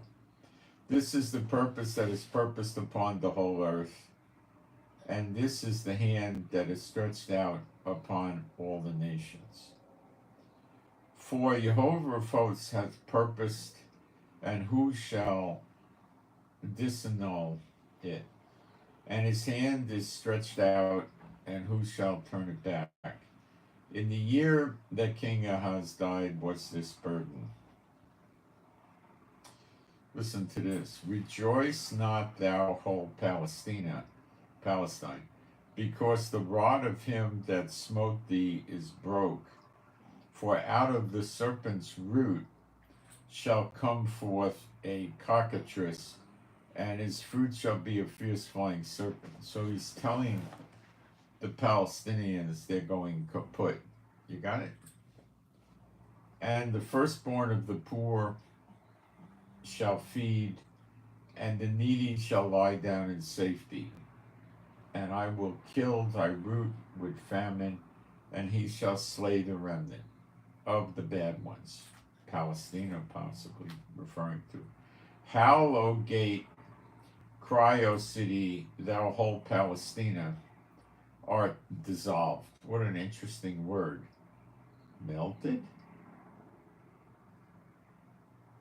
It's mug. Means melted? Melted. Flowed down. Disappeared. That's pretty much. Thou whole Palestina art dissolved, melted. For there shall come from the north a smoke, and none shall be alone in his appointed times. Palestina is not yet gone, but it has a rather dim future. What shall one then answer the messengers of the Goyim, that Jehovah hath founded Zion, and the poor of his people shall trust in it? See, this is really getting complicated.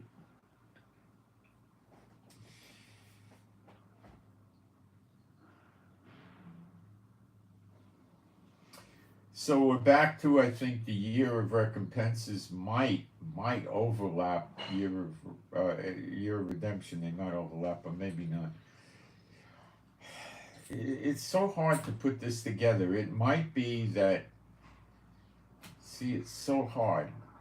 I'm still not done. I'm still working on it, but let me try to show you what's so hard, and pray about it that we get more insights into this. Zechariah 12 is the problem here. It shows that they lay siege against Israel, and they, the two witnesses burn the enemies up on the right hand and the left hand. That could be the fire that God sends down. He sends it through them, just like the two witnesses brought down the fire and brimstone in Sodom and Gomorrah, so it could be them.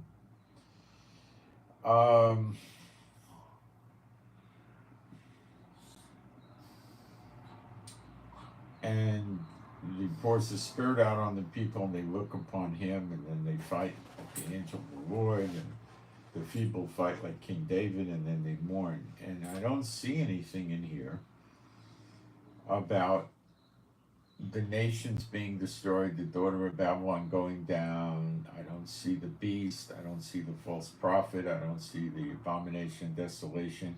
I don't even hear anything in this passage about the temple. I don't see the sun going down, the moon turning to blood, or the sun going black and the moon going black and the stars not giving their light. I don't see any of this. I don't see the abomination of desolation. I don't see the image to make it jealous in the northern gate. I don't see any of this here.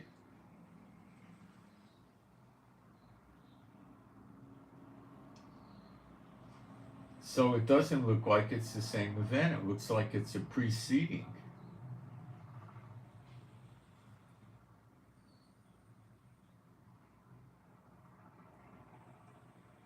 See?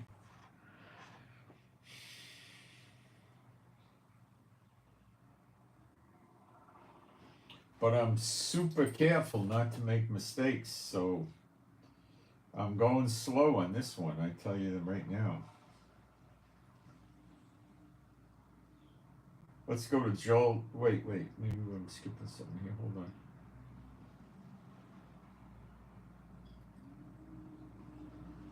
So Isaiah 13 verses 16 and 18 is just like October 7th, so they're getting their payback. So there might not be that more evil stuff going on in Israel. I don't know. I think there will be.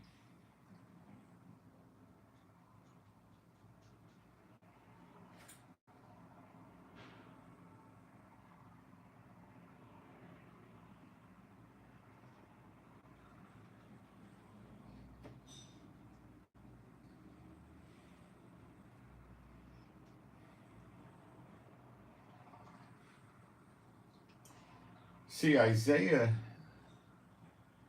14 shows us Satan going down to the pit.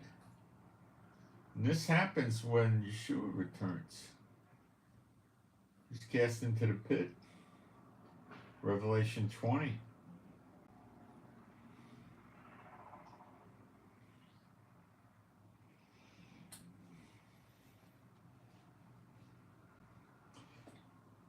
You know, we get Isaiah 14:19 is also very curious.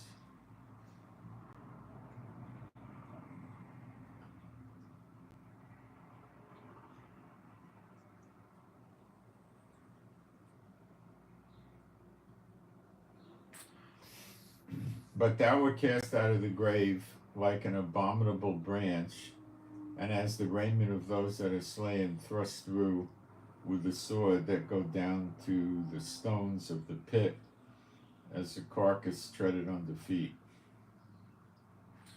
Sounds like he's in the pit. Maybe he's not. Maybe it's just implication, but it sounds sort of like it.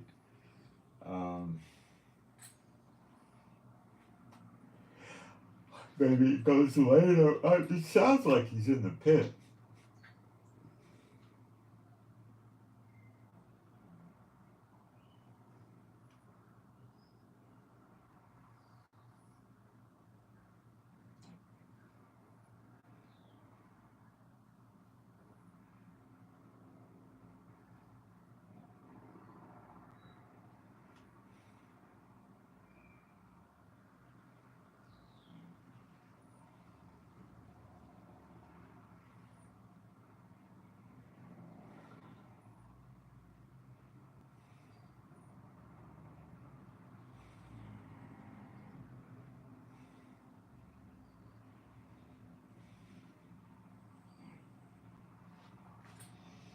Job 9 verse 6.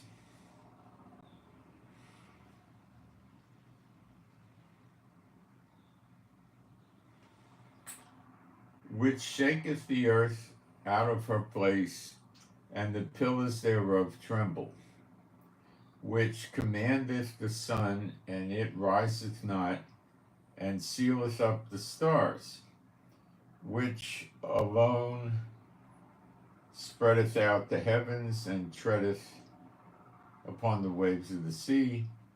Which maketh Arcturus, Orion, and Pleiades, these are the constellations, and the chambers of the south.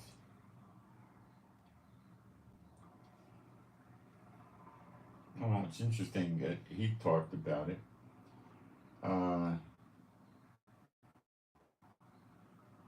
Haggai 2 verses 6 and 7.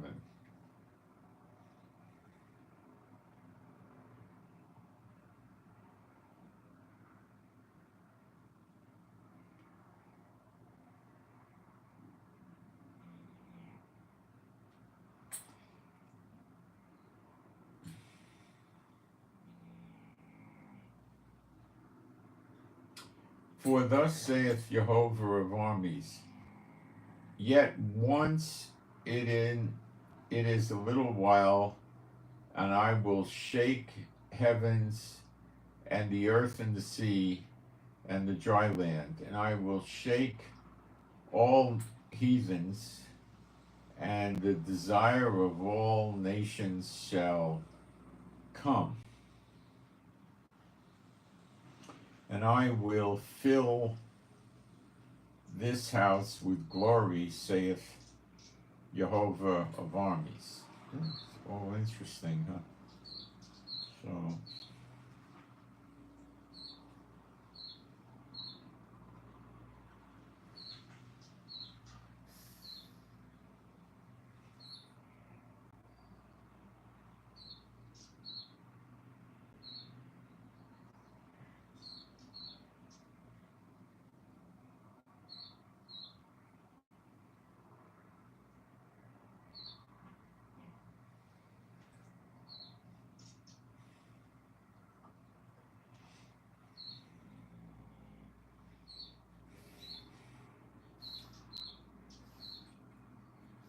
all right.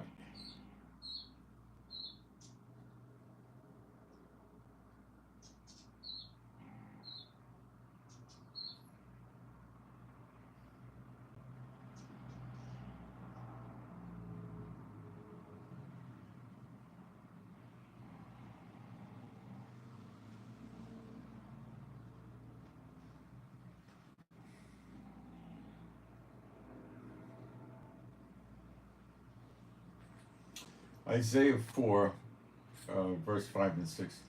And Jehovah will create upon every dwelling place of Mount Zion, and upon her assemblies, a cloud and smoke by day, and the shining of a flaming fire by night.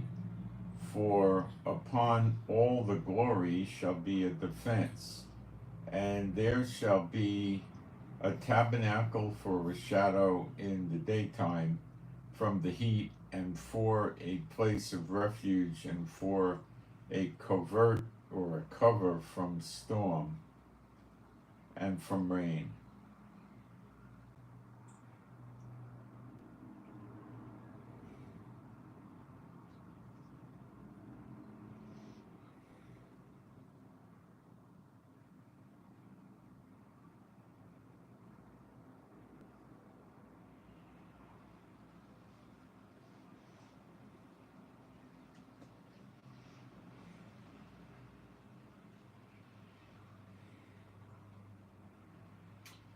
Um,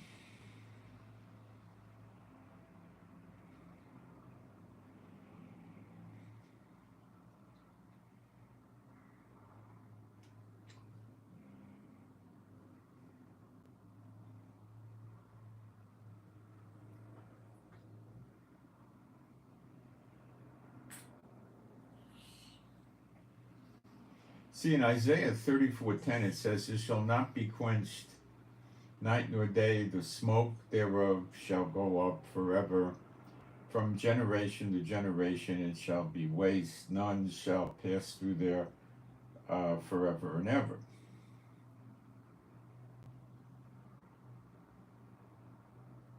And verse 8 is, "For it is the day of the Lord's vengeance, and the year of recompenses for the controversy of Zion." And then, we see in the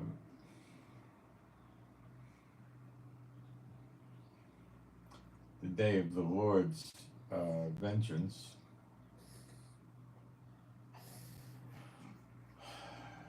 that it might not be the day of the Lord. That is maybe that's the giveaway here.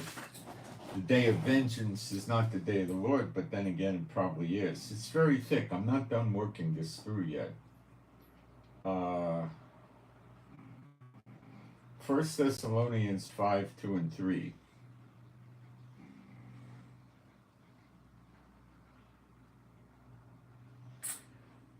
"For yourselves know perfectly that the day of the Lord," that's the day of the Lord, "so cometh as a thief in the night. For when they shall say peace and safety, then sudden destruction cometh upon them as travail upon a woman with child, and they shall not escape. But you, brethren, are not in darkness, that day should overtake you as a thief. You are all the children of light and the children of the day. We are not of the night nor of darkness.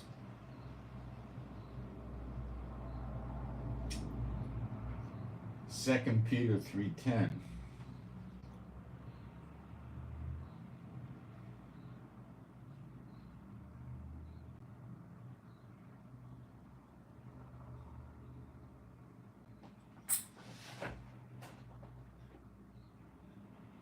But the day of the Lord will come as a thief in the night, in the which the heavens shall pass away with a great noise, and the elements shall melt with fermented heat, and the earth also, and the works that are therein shall be burned up. See then that all these things shall be dissolved, but what manner of person you to be in all holy conversation, looking forward and hasting unto the coming of the day of God, wherein the heavens being on fire shall be dissolved, and the elements shall be with fervent heat. Nevertheless, according to his promise, look for new heavens and new earth, wherein dwelleth righteousness. You see, that's the day of the Lord.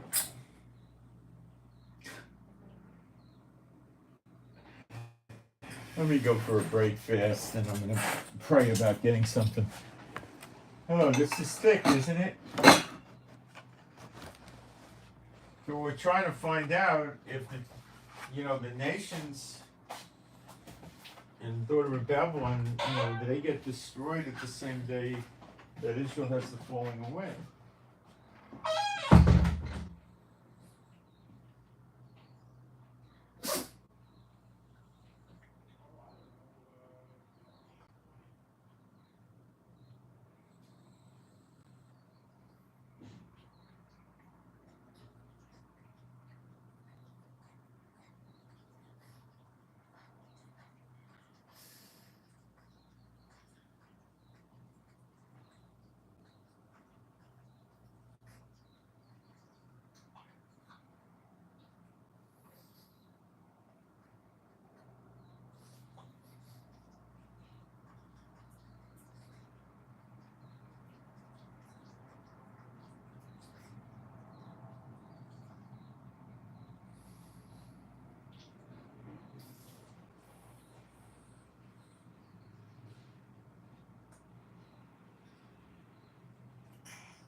All right, I think I got some answering here I can give you.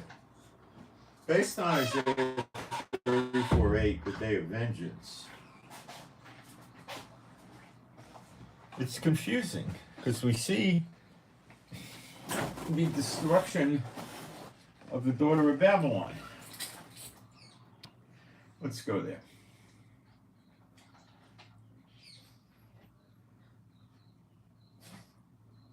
See, in verse 1, we see, come here, you nations, to hear, and hearken, you people, let the earth hear, and all that is therein, the world, and all things that come forth of it. The anger of the Lord is upon all goyim, and his fear at all nations is upon all their armies. He hath utterly destroyed them, he hath delivered them to slaughter. Their slain also shall be cast out, and the stink come up, and their carcasses and the mountains shall be melted with blood, and the host of the heavens shall be dissolved. See, and that's the day of the Lord. And the heavens shall be rolled together as a scroll, and all their hosts shall fall down, and the leaf falleth off the vine, as the falling fig from the tree. For my sword shall be bathed in heaven, behold, it shall come down from upon Edomeir, that's Jordan, and upon, or Edom, rather, I think, one of them, it's Jordan as we would know it today, and upon the people of my curse, to judgment. The sword of the Lord is filled with blood, it is made fat with fatness, and the blood of lambs and goats, with the fat of kidneys. For the Lord hath a sacrifice in Bozrah, and a great slaughter in the land of Edomeir. And then it talks about the unicorns, the bullocks, the bulls, and then we get into this. For it is the day of the Lord's vengeance. Now that doesn't say the day of the Lord, but the new heaven and the new earth puts it together. And the year of recompenses. We got 6 months left to that year for the controversy of Zion.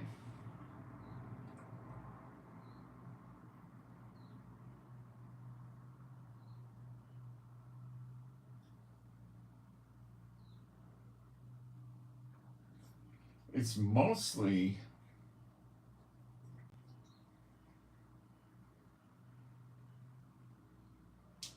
talking about destruction of the daughter of Babylon here.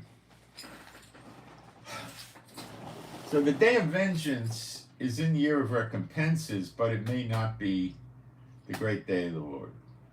This is what I'm trying to do, and I'm trying to show you how hard this is. So we go to Isaiah 61.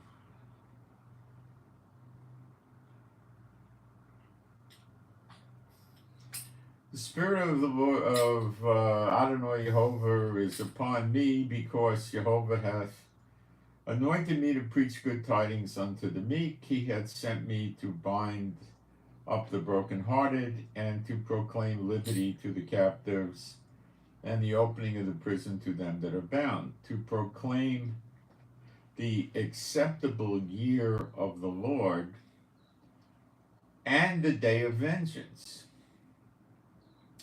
The acceptable year of the Lord is not going to be,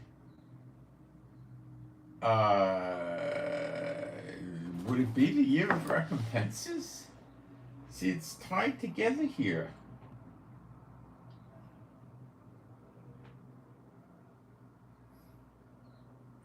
See, it says the day of vengeance. So this is where you get the overlap theory. This is hard. I'm telling you, this is hard. When I went to undergraduate school, I took logic. And I didn't have to study. I just used to have to listen to the class, and I would do the homework, and I'd ace the test. So I aced the midterm. I think I got nothing wrong. And the teacher was so freaked out, he called me out in class, asked me a question, I answered it, and he said, explain it. And I did. And then he left me alone. Jackass was accusing me of cheating, getting a copy of the test or something, because he couldn't believe I did it. So I got a good feel for logic. To proclaim the acceptable year of the Lord. What is the acceptable year of the Lord? Well, Ratzon, the pleasure, delight. He accepts us in Israel. But it might not be the second coming.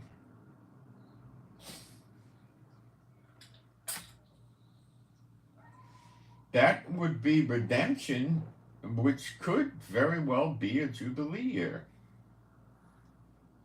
Does it have to be? No, I don't think so. There's a match, but I'm not going to tell you it has to be. And I don't think any of us know the correct biblical calendar enough to predict the Jubilee year. It's really hard to do. Like, I don't believe you can.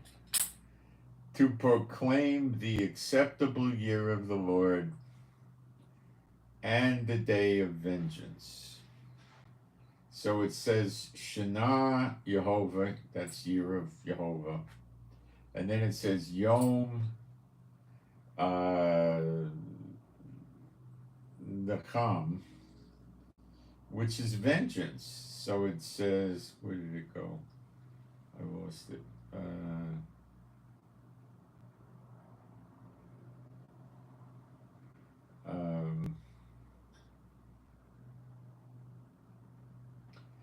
So it's acceptable Shana, Jehovah, Yom, vengeance of Elohim, to comfort all that mourn. Well, that sure sounds like Zechariah 12 with the mourning.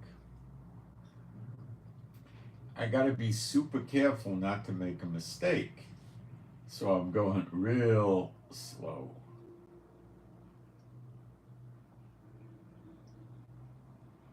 So the acceptable year has the day of vengeance, and the recompenses year has the day of vengeance, so we have to have an overlap.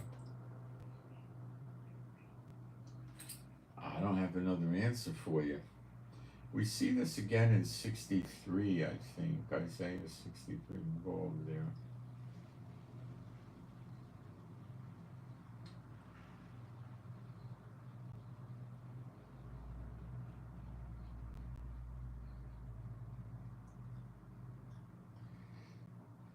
For the day of vengeance is in my heart, and the year of my redeemed is come.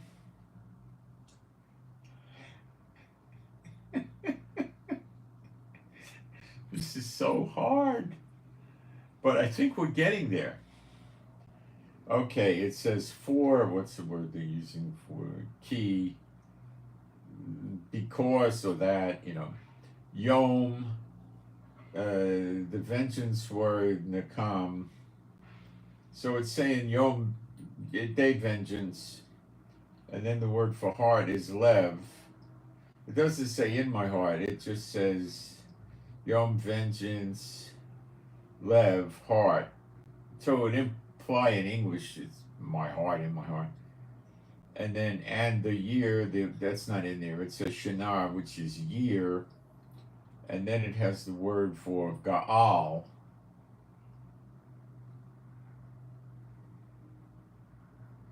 Which is to redeem or act as a kinsman. So Jehovah is our redeemer. Yeshua could be a redeemer too, because we're his brothers.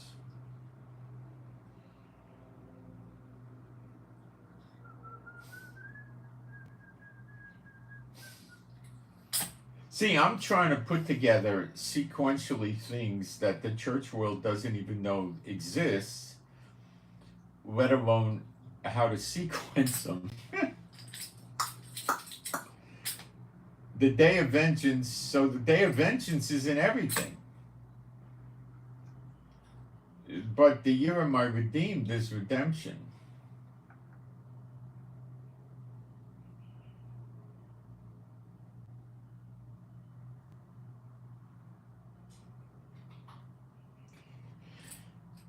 Gosh, this is hard. I hope you can appreciate how hard this is to get it right. And I am going slow. I'm not jumping. I'm going slow and deliberate. Let me see what we got here in the chat.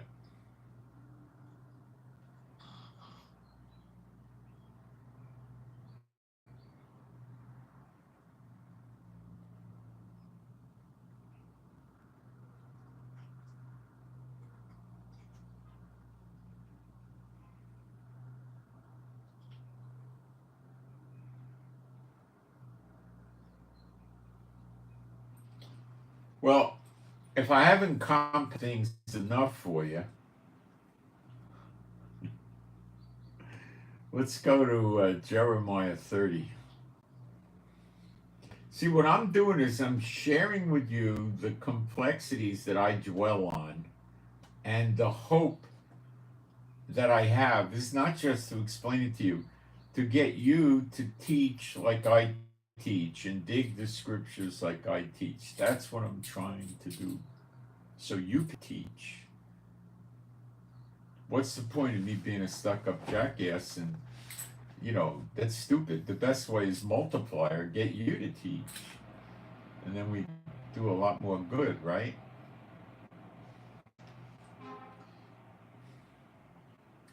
For I am with thee, saith Jehovah, to save thee, though I make a full end of all goyim, whither I have scattered thee, yet will I not make a full end of thee.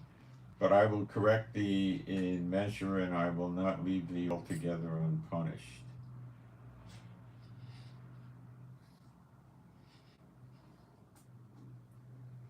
Now, this is associated with the birth pangs.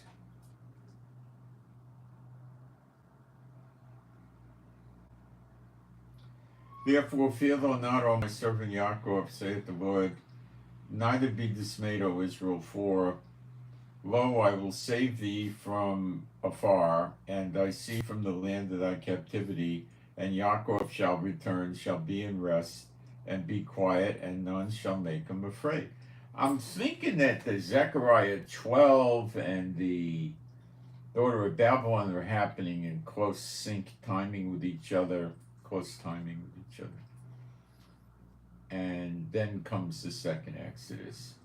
And I'm thinking the day of the Lord is going to happen down the road, because there's a lot of other things I'm putting in my head.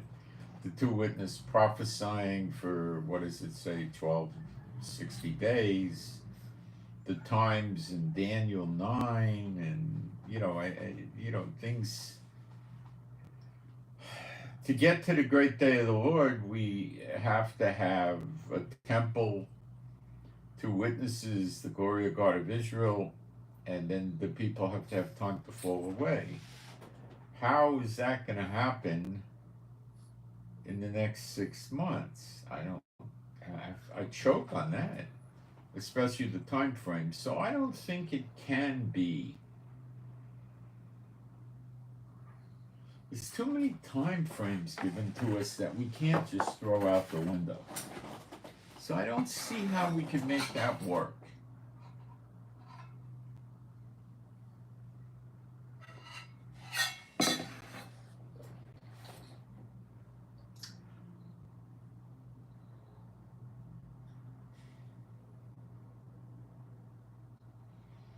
So when he destroys all the nations, who's attacking us in Gog and Magog? Well, nations that didn't get destroyed. And it seems that he leaves, based on, I think it's Ezekiel 38 or 39, he leaves 1/6 of the nations that attack us left behind. But that's the day of the Lord. So now I gotta go. So he's only destroying the nations that he scattered us to in Jeremiah 30:11. So I guess we don't know what scattered means in his mind. So maybe it's not as many nations as I think it is. A full end, that's destroy the goyim whither I have scattered. And then that's 63:27 poots.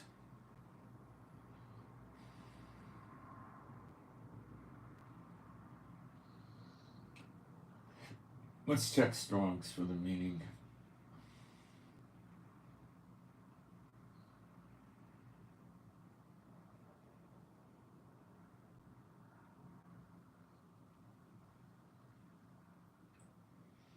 Dispersed, it's the time at times and half a time.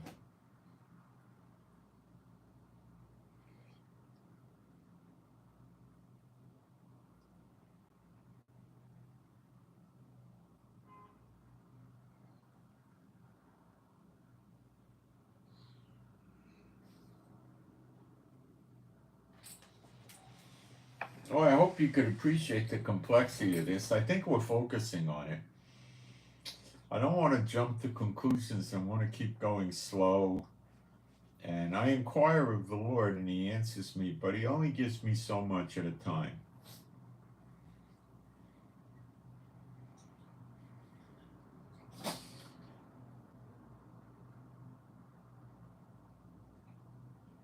So what do I see? I see the daughter of Babylon going down in the next 6 months. And that got to give us a harvest from the DOB, the small amount of non-Israelites that obey the commandments, which means they love Yeshua and have the spirit of prophecy, the testimony of Yeshua. That ain't going to be a lot, okay? My best take on that is those of you that are listening to me. Then it comes the Israelites, Judah, Israel, all of them, and they'll come. And see, then that is moving us into redemption.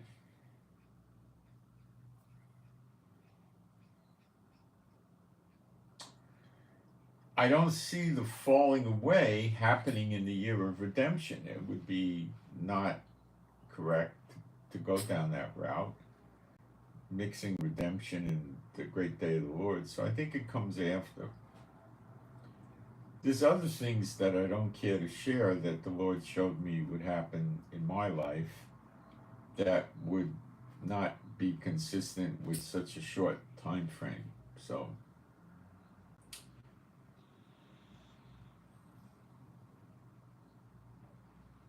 I think we're in good standing, assuming the daughter of Babylon's going to kick the bucket in 6 months. Probably less. Okay, a lot less. But maybe not. I don't know. I mean, to try to sit there and me to try to figure out the month and the week, forget it. I'd go, you have to put me in an insane asylum after that. I won't even try. I don't think we can. We can look at current events and take educated guesses and swing at it, and we may get lucky and hit it out of the ballpark, or we may just get a base hit. But we're going to learn more by watching. Yeshua told us to watch, and what would be the point of telling us to watch if we wouldn't learn anything from that?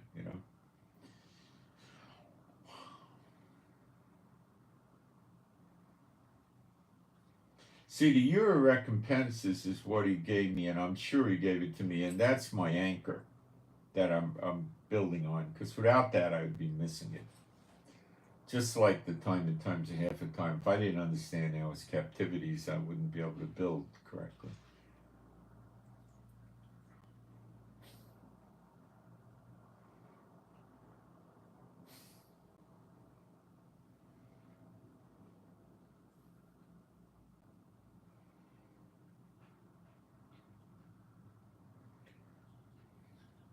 Will the second Exodus begin?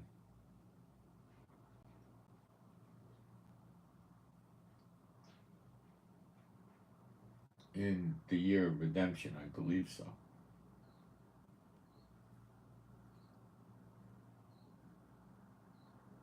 This is the Redeemer, kinsman Redeemer, getting the land back. And that also ties with the acceptable year, Jubilee year.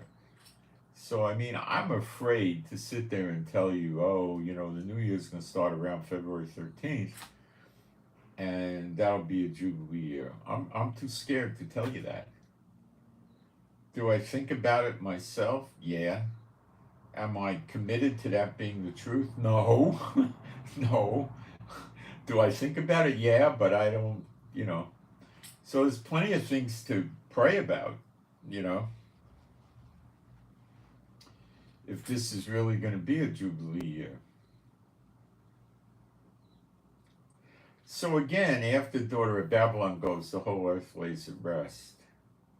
So that gives us a chance here in Israel to settle in the people from the second Exodus, to have the temple start doing the offerings, the sacrifices. It appears the nations he scattered us to will be destroyed. He may just very well burn them up. I don't know what will happen. It may very well be that Russia goes after them and China goes after them.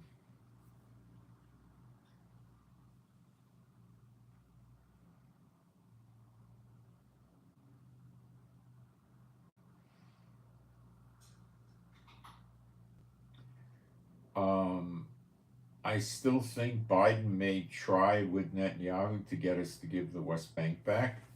I don't know what will happen. I know they both, Netanyahu's a piece of garbage. He'll definitely go for it. But, I mean, he was involved with giving Gaza back, that piece of vermin. So, yeah, he'll go for it. Biden loves the idea. The nations love the idea. They all do.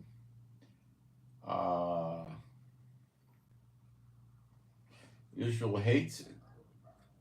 So I don't know how much more wickedness Biden will do to Israel. I think more.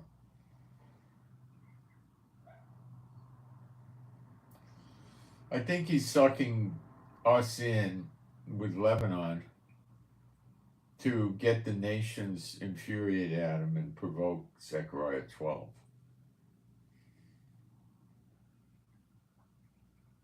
He might be in Zechariah 12. Biden may be in there.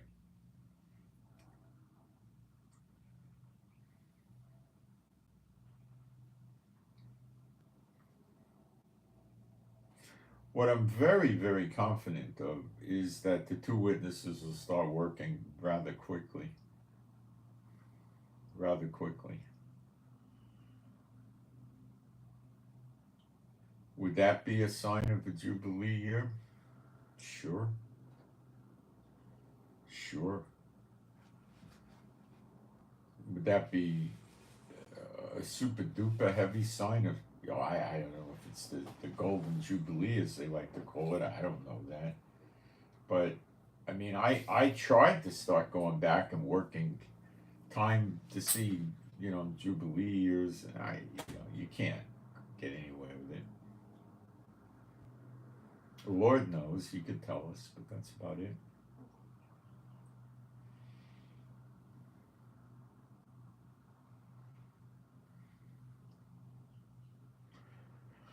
The two witnesses break the yoke off of us. Probably they're involved with breaking, I'm quite sure they're involved with breaking the internal yoke off us and breaking the foreign yoke off us in Zechariah 12:10. Now, Yeshua has a hand in it. When he appears and we jump out of the stall like a calf, that sure sounds like redemption. Malachi 4.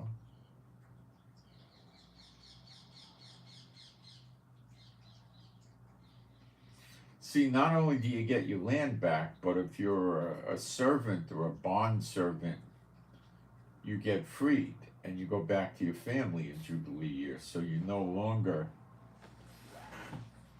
are in bondage, as in yoke. Got it?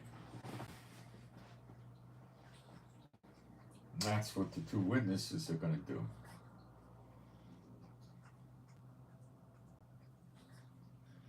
I never heard that one before, and I never figured it out till now, because I'd never figured it out. The Lord gave it to me. I never thought of that before. I imagine he gave it to me. Maybe I thought of it. I don't know. Maybe both. I don't know. Maybe he did it in a way that I thought I figured it out. I don't know.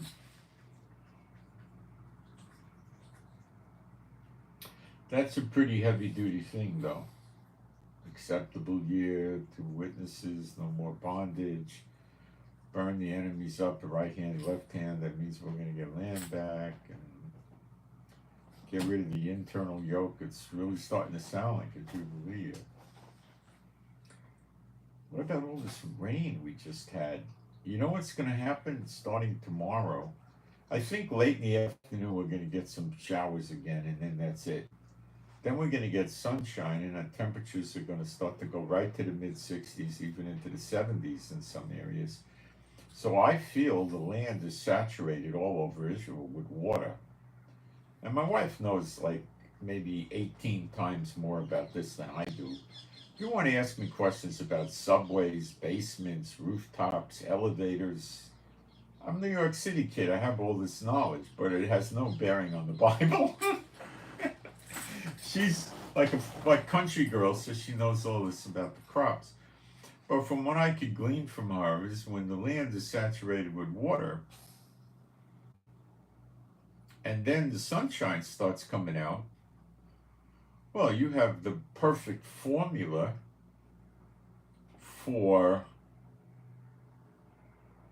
the crops shooting up. I don't know the right word. The crops shooting up, or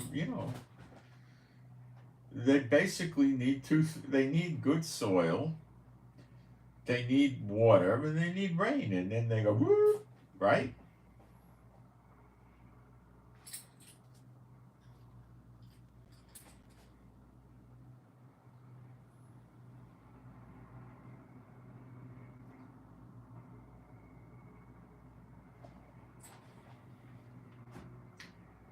Does that tie in with the Jubilee year?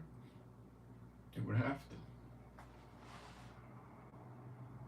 30 years ago, we had something similar to this happen. I remember I was here, 93, but I can't remember it in detail. I remember every day going out with the rain, trying to wear clothes that would shed the rain and the cold, and sitting in front of the heaters like we've been doing the last 2 or 3 weeks.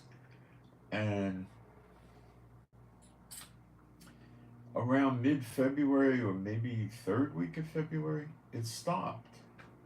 I think it was mid-February.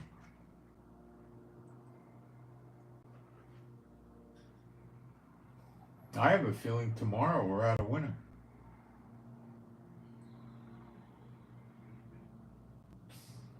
And then I can go back to sitting outside with the dogs, like I did this morning. I was with the dogs. Chief and Yafa love sitting with me. They like getting under my chair and all. You know, I remember I was one day, I had Yafa when Beulah was young. I had Yafa in my lap. And I was petting her, you know. I don't like putting them in my lap now because from all the rain, they're quite dirty. But it's too cold to bathe them. I gotta wait till it warms up, like 75, 80 degrees or something, then I'll bathe them. So I don't want to give them, you know, a chill and, you know, all that. That's not fair to them. So Yafa went down, and then the next thing I know, Beulah climbs up in my lap. Beulah's a good sized dog, you know. I gotta be like 45, 50 pounds, something like that. 55, I don't know. She's all muscle. And she comes and sits in my lap like nothing's wrong. I'm freaking out. I think the chair's gonna collapse. You know, I don't know. So I had to get it down. I pushed her down without hurting her, you know. She thought it was perfectly acceptable. The jealousy amongst these dogs is so high. It's unbelievable. I mean, the jealousy is incredible. Tiki for the bird. The prayers are working. He's growing feathers again. He's got feathers. That's great. From there, he'll really start to heal.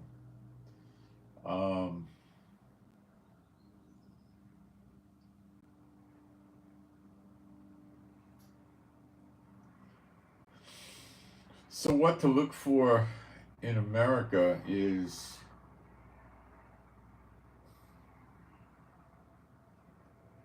a lot of things. We just got to watch all the grief coming on America and see, you know, what happens, you know. The darkness is interesting. See, I believe the Chosek, the Lord will bring that darkness. But he brought that darkness in, listen to me, he brought that darkness in Egypt, yet he let them have light in their house in Goshen, where the Israelites lived. So outside it was real dark, but in their house they could function, they had light. So if the grid was not down and God brought the Kosik, they would function. You got it? With the artificial light via electricity. You got it. So for the real darkness to sink in, the grid has to go. Now I think the grid's going to go in many places in the world. I don't think just America.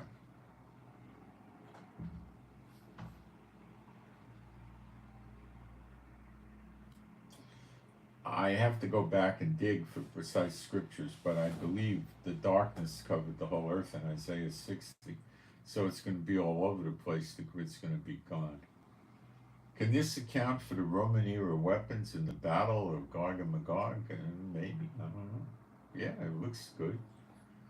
So the grid's down, the planes and the ships, a lot of the war toys are going to stop working. But we may have electricity here because it's like Goshen, see? Got it? So our cars might work and all that stuff might work. I don't know. I don't have great clarity in the scriptures for that because I don't think the scriptures provide these details that I've ever found. They may be there, but I never found them.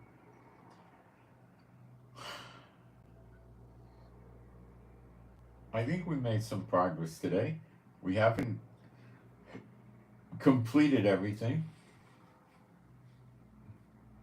We're still digging. I'm not stopping. I'm going to keep working, and we'll get there. But I think stuff's going to start real fast. Now, is there really going to be a war with Lebanon or not? If there is going to be a war with Lebanon, we're not going to annihilate and devastate the whole place because you could see that in the scripture. But there might be something going on. There already is, you know. You got to remember what these slobs are doing to us. It's like, I don't know, day 118. We're getting rockets every day. 118 days. It weighs on you. It weighs on you.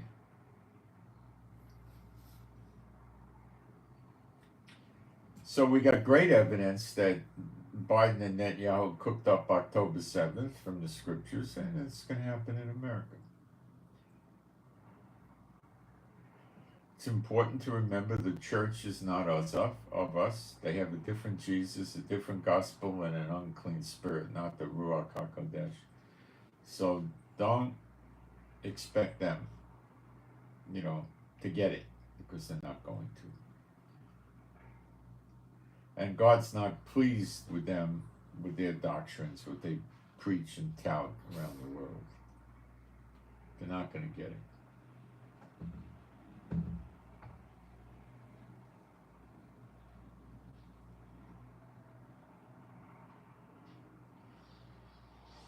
That's about it. So I'm Moshe. Please, I hope you got something out of this today.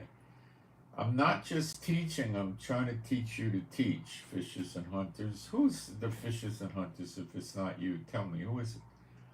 I don't have a direct scripture for that, but who the heck is it? Who's going to be over here helping in Israel if it's not coming from you guys? Who? I don't know. I got all these questions and I have to lean to thinking it's you guys.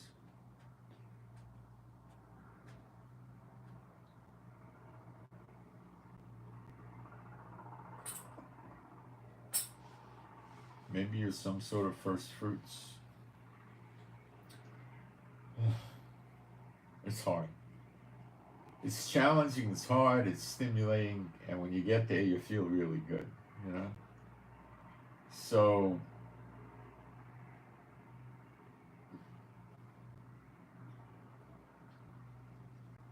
you're the only ones that I know that have the spirit of prophecy and obey the commandments of the Lord. You guys, nobody else is being taught that. Why would they do it? I mean, maybe there's a handful here and there that know how to do it, but pretty unusual.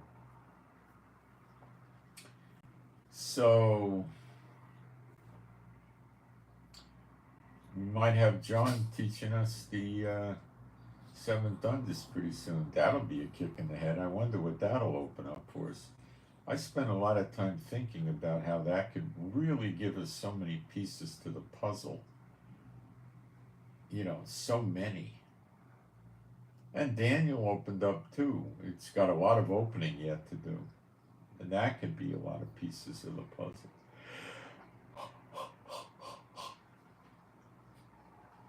And then just prophecies from the Lord, like Isaiah and Jeremiah and Ezekiel got, through the two prophets, two witnesses. That'll be cool. I'm Moshe, my wife is Rivka. Please pray for our peace, safety, protection, and joy, and healing of our bodies. Pray for our finances. Thank you for your offerings. PayPal's the best for me, by the way. It's the easiest for me to get the money into Israel. Cheap. So, pretty cheap. It's much better than the others. So, if you could use that, that's the best for me. If not, just use the others. We get it done one way or the other. And